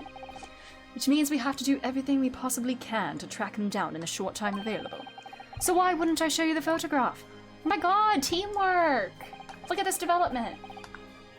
What is it about Lord Van Zeeks? Sometimes I just can't work him out at all.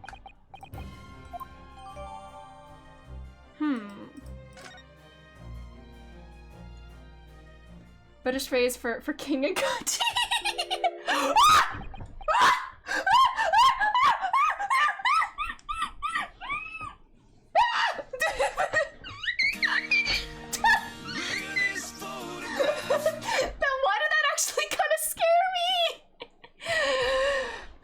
I'd recognize those lips anywhere.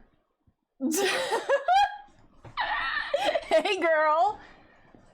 Hey. Unmask yourself. That is 100% his chin. The file I requested for the trial tomorrow. That is absolutely 100% his mouth and his chin and his nose. Thank you. She knows, she knows, she knows. She's gotta recognize. She knows. Yeah, we know it's not Gregson because he's got a chin. He's sitting in the corner of my party. She knows. Who's this man, Mr. Naruhodo? She knows. She got him. Come on. Yeah. Feels just like I need to watch this. Gay lawyers are more important than parties. Yeah. Lord Van Zeek's apprentice, apparently. I'm gonna throw up. So I'm not the only one. Yeah! Take off the mask. You can throw your mask away. Lord Van Zeeks, Maybe speak with your apprentice for a moment. With him? Why? Hey, remember the dead boyfriend I mentioned? I don't think he's dead anymore.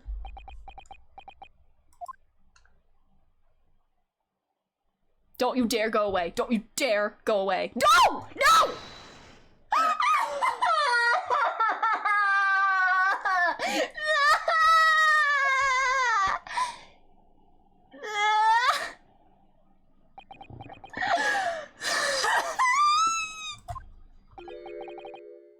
Kazuma?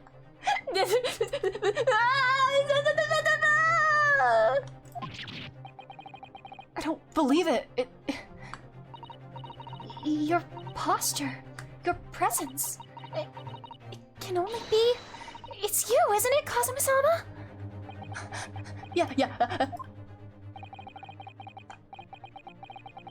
I felt something strange the very first time I encountered him. As if you knew him. You know him better than anyone.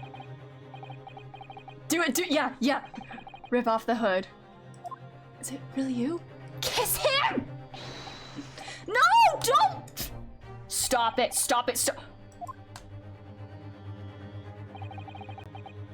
No.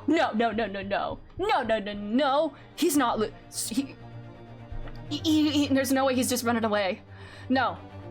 What's going on here? He is not allowed to leave me. He is not allowed to leave me. No. Why is he leaving me? I can know him by his touch alone, Song of Achilles. Yeah!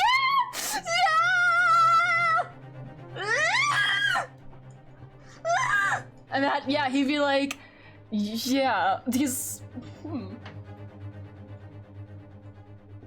Man. Yeah, so confused. Back Mountain! What is your interest in my apprentice exactly? Yes, this is what the kids call Yali! You act as if you know the man or something. Since when has he been in your care? I don't recall you having an apprentice before I left Britain 6 months ago. Jesus! Say Gex! Lord Strongheart introduced him to me about 3 months ago now. And this too is Yuri. With instructions to mentor him as a prosecutor. So Strongheart must be in on this too. But he didn't tell you why, did he? The man appears to be suffering. There's no way. Nah, that's bullshit. He's gotta be faking that. Yeah, maybe he did hit his head, but like, there's some sort of secret going on in here. I swear to God, if his goal is to assassinate if his secret mission is to assassinate Van Zeeks or somebody or like whatever, to like, get close to somebody and like, sack them. He has amnesia? Tomorrow.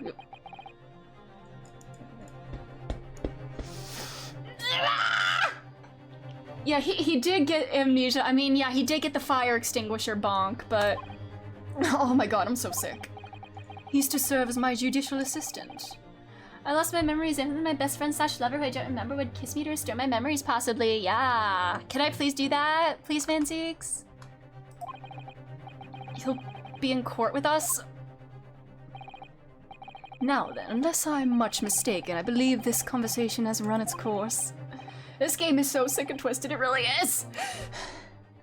If he turns back into a frog! I definitely saw a reaction there. He's gotta be faking. When Susato-san called out like that, it really seemed to hit a nerve. And she called out Kazuma's. But why would he be hiding his... What was auto-modded? I didn't see any auto-mod. I didn't get any auto-mod alert. What? Yeah. Why would he hide from us like this? Can I...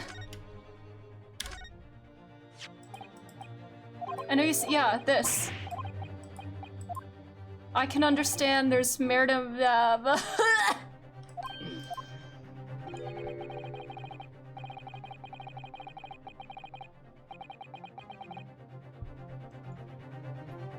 If you what? Why was that auto-modded?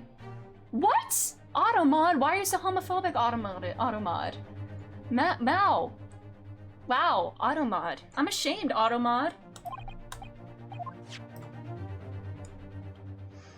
Oh, I'm gonna be so sick.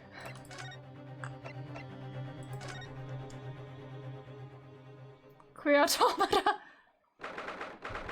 Bird. I feel sick. This is so fun to watch. Tipsy. I can't go to the. Yeah, the AI is homophobic. No. That chemical smell really assaults the nose, and there's plenty to assault the eyes in here too. It looks as though the doctor isn't here. But we're here now, so you may as well do some sightseeing, don't you think? What a seasoned tourist you've become, Mrs. Sato. I could just have a little look around, being careful not to upset any restless souls. I'm guessing the lack of music means I'm not supposed to be here right now, and the lack of person, too. I suppose this is Dr. Scythe's desk. Well, we'll inspect everything, though. I would not like to work in a place like this. I'm gonna head out, but I'm glad I got to see the most heartbreaking thing ever. I feel why is he ignoring us? There's no way he's got amnesia. There's gotta be some sort of like government secret or conspiracy involved with him hiding his identity. And, why is he hiding from us? Why is he hiding from us? Why? But have fun, Ash. The lighting is poor, which is bad for the eyes, and the chemical smell can't be good for you. Not to mention the skeleton watching over you as you work, which is definitely bad for the nerves. Well, yes. Those are valid concerns, I suppose. I'm just glad they didn't start playing Nocturne, because I think I would have just started crying. If they play Nocturne as he unmasks. Yeah, wear a mask and cloak. Yeah. Well, look at this. What a magnificent display case. The cherry wood has been polished to a high sheen, and the intricate carving is a joy to behold. Western cabinet makers really are very skilled, aren't they? Do you have nothing to say about the skeleton inside, Mr. Naruhodo? Mrs. Sato? Can't you tell that I'm trying very hard to avoid talking about the terrifying contents of the case? It's how I go! Man, he's so real. I'll be sure to remember that from now on. No! Stop! It's not! We saw his skeleton walking around covered in flesh. That looks like an out. Stop. A crow. See, I'm already having many feelings about Kazuma. I don't need to be reminded about the other guy right now. I don't need to be reminded about the other guy from the other game right now with the crow. He's made of jelly! Oops. I don't need to be reminded of Schlorbo Schlebecci right now. And they haven't even twitched since we came in here. Well, no, they wouldn't have. They're taxidermy mounts, Mr. Naruhodo. I was afraid you were gonna say that. Been trying very hard to tell myself they're just sleeping with their eyes open. Yes, I think perhaps you were wise to put something like your Daruma doll on display in the office instead. Look at all the bottles on the shelves in these cabinets. What an assortment of chemicals. These ones here are all labeled highly toxic. Ugh, that's worrying, because there are also things that look like salt and pepper shakers in there. Oh yes, and they actually say salt and pepper on them. Ooh. The doctor probably spends a lot of time in this room, I suppose. Perhaps she has meals in here sometimes. Life goes on, even when you're surrounded by death.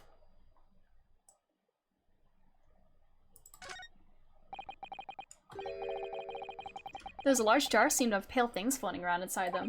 Her toxic trade's keeping the salt and the pepper there. I suppose they're like fruit liquors or something, or like the pickled umaboshi plums we make back home. Father had jars like that in his laboratory as well.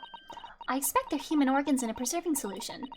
Probably as examples of some rare medical condition. Mr. Sato, there are some things in the world that is perfectly fine never to know about. Oh. Narcopo! So, as I said, I'm sure they're fruit liquors or umaboshi, aren't they? Of course. Oh wait, I wanna... Okay. Ew! What is this? so sunken. Jeez.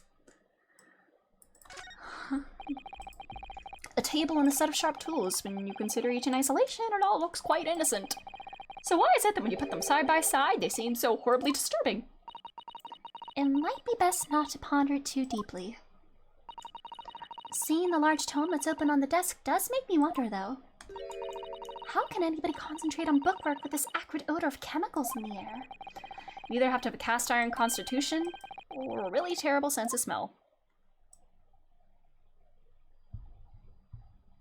Is that everything I can inspect? I guess so. Alright. Let's... Still can't go here. I need to see him. I need to see him again. Alright, Shelmsy still isn't there. Desk? Did I inspect the desk? I thought I did. I thought I did. Yeah, I think I got everything. Oh boy, now where to?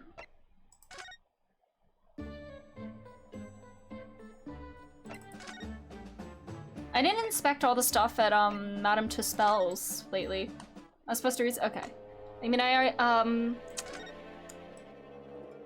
could inspect things again, but I doubt anything's gonna come of it. That old policeman isn't here now, obviously, because he was our juror. Can't believe he just happened to be on the jury too. I'd understood that London has a population of 6 million people, and yet you do seem to run into the same people disproportionately often, don't you?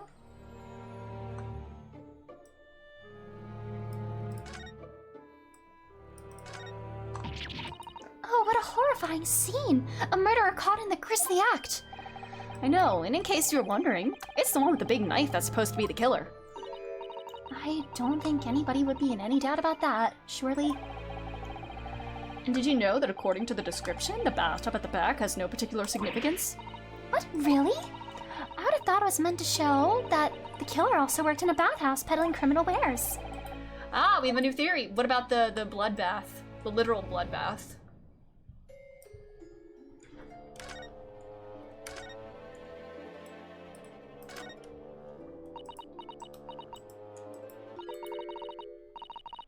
This one's posture reveals his weakness. Oh, damn.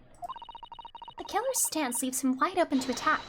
I'm quite sure I could see him off. With a Susato takedown, then a Susato squash, and finally a Susato smash. Good for her! And if that doesn't render the culprit unconscious, then a Susato slam should finish him. Susato smackdown, yeah. Is that a new one? I'm sorry, it's rather hard to explain. Don't demonstrate it on me. Leave yourself open slightly and I'll demonstrate. Absolutely not. Alrighty, that's... Oh! Stepladder! Ah, there's a stepladder there, look. Oh, yes. A stepladder. I think perhaps we should let the proprietress know that someone's left it out. The stepladder, I mean. She knows what he's... Is something wrong? Why do I feel as though I just managed to sidestep an argument? Oh, I got an achievement, the top run. Oh, I got every stepladder debate. It's so weird not seeing the achievements in the bottom right. I don't know why they went up there. And then for Baldur's Gate, they went in the bottom left. It's so weird. Where do I go now?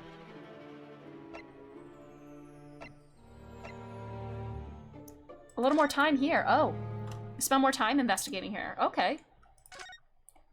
So there's something here that I didn't get yet? I can't move around. So... Huh.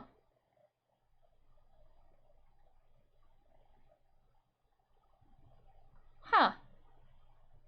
What haven't I looked at?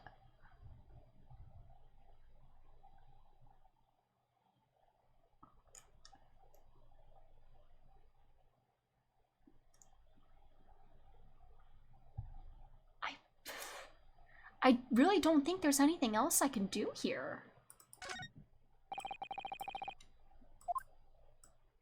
Try looking within. Ooh. Ah, there we go. Thank you. Look at this big, thick book here.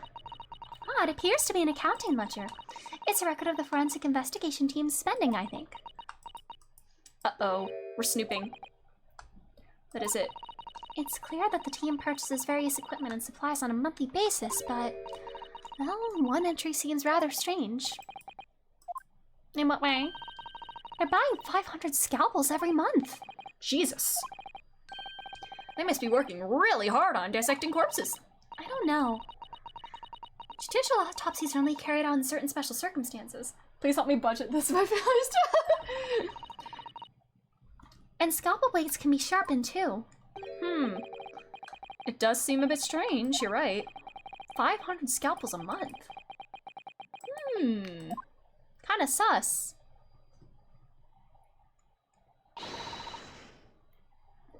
What are you doing? Hey. Yeah, that's why we ordered the scalpels for the budget cuts, yeah. Sorry, we had something we wanted to ask you, but you weren't here, so... Rawr, hey. So you thought you'd snoop around? That's acceptable to you people from the East, is it? Well, what do you want? Yes, 5 scalpels? Yeah, that's our budget. Yeah, here's a solution. Stop buying scalpels. Those you who examined the victim's body, Mr. Assman, I mean?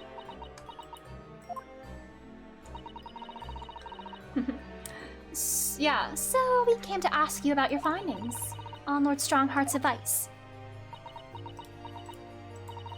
Very well, then. If the Lord Chief Justice has given his consent, I'll tell you what our investigation revealed. Buy 1 scalpel, use it to steal more. But when we are done, you must leave immediately. This belonged to my definitely alive boyfriend.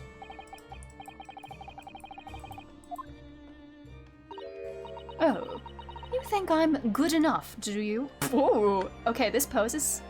This is kind of cunty. Look at that.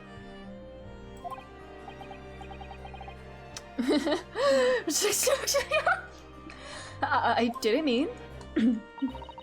So I'm not good enough. In that case, why would you show me anything? Clearly, you're too good for me to show you anything again. Okay, she's kind of cunty, and I love it. I don't have time for you. This is a trauma-centered game I'm expected in soon. Your findings. Tell me about them. So, you want to know what the forensic investigation team determined from its examination of the scene? The victim, Mr. Odie Assman, who disappeared from the experimentation stage amid an explosion, and the Mr. Assman who appeared moments later partway up the Crystal Tower, were without question one and the same person. That is the team's conclusion. But that can't be right. It was an elaborate trick. We can only speculate about how it was carried out. The retracting floor! Let's see. If 2 people who looked very similar to each other were involved, they could have made it appear as if one single person had switched places, couldn't they? I think you and, you two look kind of similar.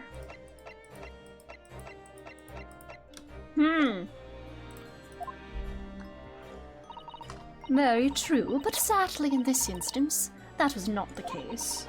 The man who disappeared, and the man who subsequently reappeared, was the same person. The fingerprints at the scene make that quite evident. Oh my god, first fingerprints! They are not yet officially recognized as forensic evidence in the British justice system, but one day they will be used as an investigative aid and matter, of course. Do you feel worried that Rian was going to be a mansplain forensic science? Yeah! But he respects women, he wouldn't do that, and he doesn't know anything about science.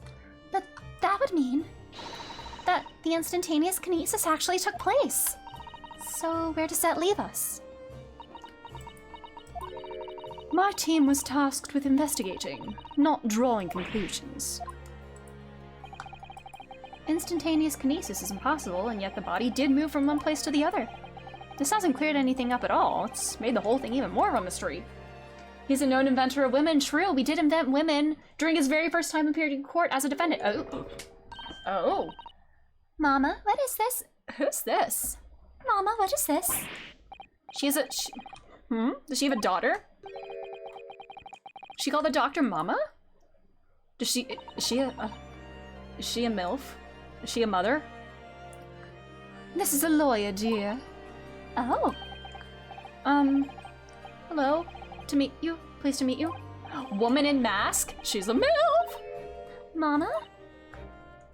Or is this a clone? Oh my god. Did she make a clone of herself? Can I cut this one up? What? I've never seen inside an Eastern person before. I want to know what it looks like. I think it's the same, bestie. Of course you can't. It's a live specimen, as you can very well see. If you can call childbirth that. She is a MILF. Ooh. Wait. This icon that she's wearing. Okay, so that's just a cross. And then that's not the same as what was on the I gave the business card to Gina, alright. Yeah. I can see why, yeah, she just goes shh. Yeah. I think I just had a near-death experience. Oh dear, Mr. Naruhodo, you're as pale as a corpse. Well, let's leave before I'm mistaken for one. Is that person in the record? No. Okay. So, what are you doing at the moment, Doc? Keeping a close eye on things so no impertinent Easterners think they can look around my office. Bruh. Are there such impertinent Easterners around? How terrible. Yes, you. She doesn't mince her words, Mr. Sato. I think perhaps it's time we left. Maxed people are only added if they include tension. Ooh. Alright, well, let's get out of here then. Where do we want to go next?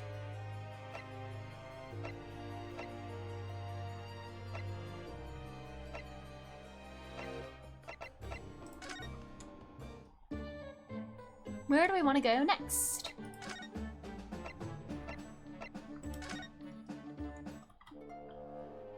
Huh. I want to go here.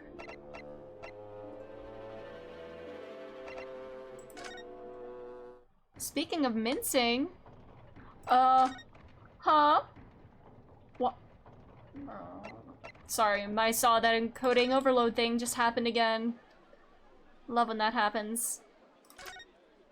I didn't examine everything up here. This is all gonna be the same kind of stuff, I guess. What a shame that this symbolic landmark of the Great Exhibition has been damaged like that. Yes, unfortunately, the birdcage crashed in the most prominent position possible. It's the gods giving us a warning, if you ask me. Man must travel under his own steam and not cut corners with instantaneous kinesis. But imagine what might have happened if the birdcage had landed in a slightly different location. The death toll could have been far worse. So I think perhaps it was a blessing in disguise. Oh, the gods are benevolent, obviously. I did say it was just a warning. Man must travel under his own steam, or next time birdcages will rain down on all of you. Her faith is much stronger than I realized. Well, how do you think I passed the entrance exam for Yume University? Wasn't my studying alone? The balloons! Oh look, a flying balloon! I've never seen one in the flesh before. I can't understand how they fly, and so high up as well. Oh, but think of the view, Mr. Naruhodo. You must be able to see for miles and miles. I do think of it, and it terrifies me. I mean, we'll be certain death if you fell out. I'm sure they're perfectly safe. After all, they've been invented by some of the brightest minds in the world. Let's not forget that we know at least one has exploded. I'm sure there are other ways to fly.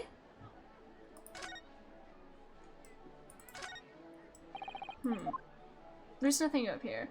Yeah, and magnets, how do they work? Oh yeah! the circus, the entire circus Presley! Where did he go? Did he go up into the sky? Where did he go? I need to know where he went. Oh, this! I didn't. Oh my god, this!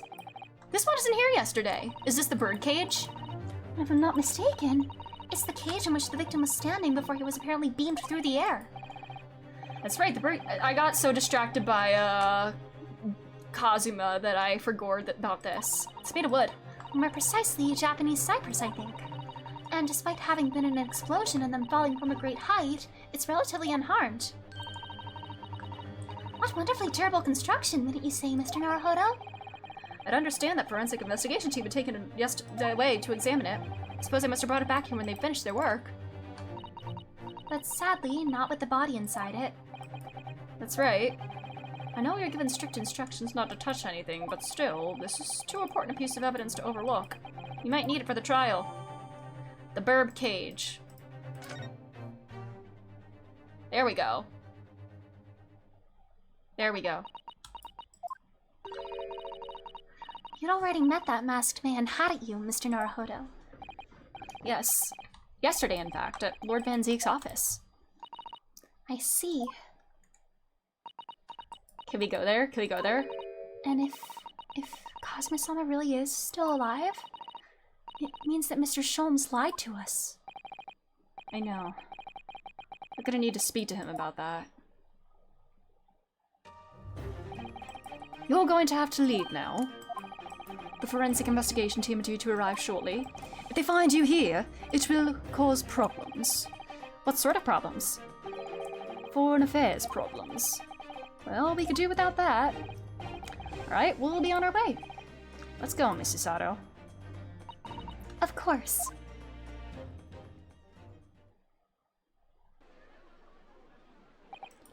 Well, I think we've done all the investigating we can here for now. If we could just determine the whereabouts of Mr. Trevor. Yeah, Gina. I'm sure Gina and little Toby won't let us down. Now then, do you think we ought to try to speak with Mr. Sholmes at this point? We have things to discuss, and I'm dying to meet him again after all these months. It's quite possible you might know something useful. Yeah. Okay, that's where to go next. Alrighty. Yeah, he's helping me! Growth! Iris told me all about his latest unusual venture. Okay, first I want to inspect this.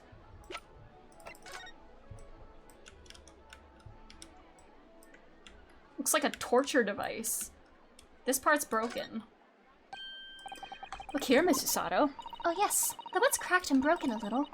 I suppose because it fell from such a height? From the height at which the balloon was flying, down into the crystal tower below. A fall of about 30 feet, or 9 meters. Leaving the man inside tragically dead. Okay. Alrighty. Is that all I can inspect? This is where the burbs go, Odo. Alrighty. I'll go to this, and I think I'll pick up here next time. I'll go talk to Sholmes next time I stream, but we'll just start with this.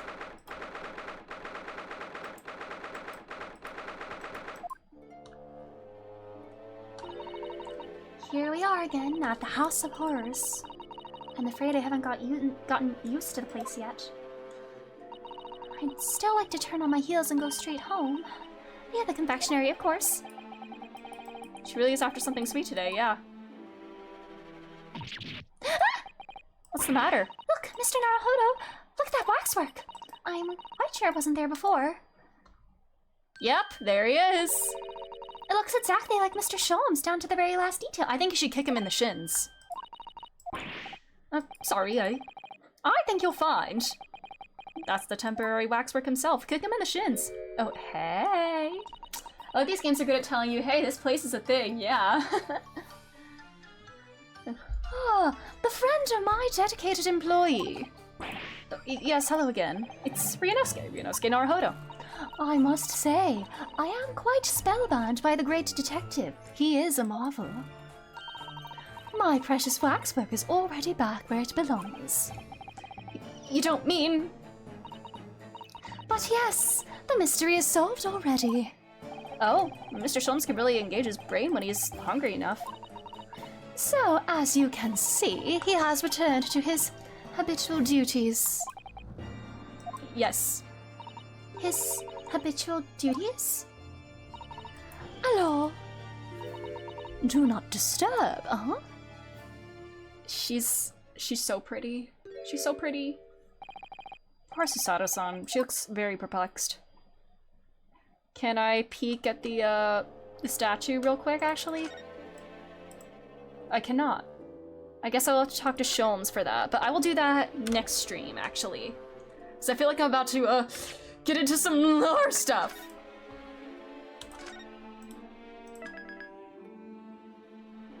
Alright, we'll continue with this. If I can manage to get my brain and body in order tomorrow, I will stream tomorrow afternoon. Yeah. Yeah. Yeah. Yeah. Yeah.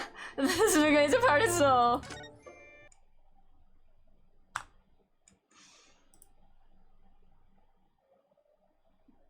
I want to peek, yeah. Alright, well, thank you all so much for being here. Kiryu-chan! Thank you for that. Focus. Focus! There we go. But thanks for being here. Tomorrow, I'm busy tomorrow evening, but I'd like to, this has my brain. Right here, it'll be like a rabbit hole, yeah. I do have a limited time tomorrow afternoon to stream. I don't know. I feel like when I play this, I'm gonna want to just like non-stop play and not feel like rushed to stop or anything. I'm debating whether or not to stream tomorrow. I said I was gonna stream tomorrow. Oh, thank you for the follow, visitor. Enjoy the DST shift in morning, yeah. Oh yeah, it's daylight savings. It's gonna be so dark tomorrow night. I don't like that. I hate when daylight savings ends. I don't like when it gets dark in the evening so early. Yeah. But yeah, I have a decent amount of, I do have some things that I need to work on tomorrow. I said in the Discord that I would stream today. First time, thanks for reading. Thank you for being here. If you're new, you can join my Discord for like updates and whatnot with scheduling. I do need to do something. I do need to get some work done tomorrow. And if I want to stream like every day this coming week, then maybe I need a day off. I don't know. I should at least finish the Okay, tomorrow I can do the investigation tomorrow. Okay. We'll aim to stream tomorrow afternoon. Even if it's a bit of a shorter stream, we'll at least get the investigation done. Okay. Alright, well, we'll stream tomorrow. You know, I do want to get this done. Not to rush, because like, brain is braining. And yeah, so yeah, a little baby stream tomorrow, but thank you all so much. It'll be at noon Eastern Standard Time. Based on the Unix Discord timestamp that I put in there, I had to adjust it because of like the time switch and everything, but yeah, thank you. We'll see how I feel, but I will aim to do a short little stream to wrap up this investigation at least. But thanks again. Have a great rest of your day or night. Whatever time it is where you are. Bye-bye!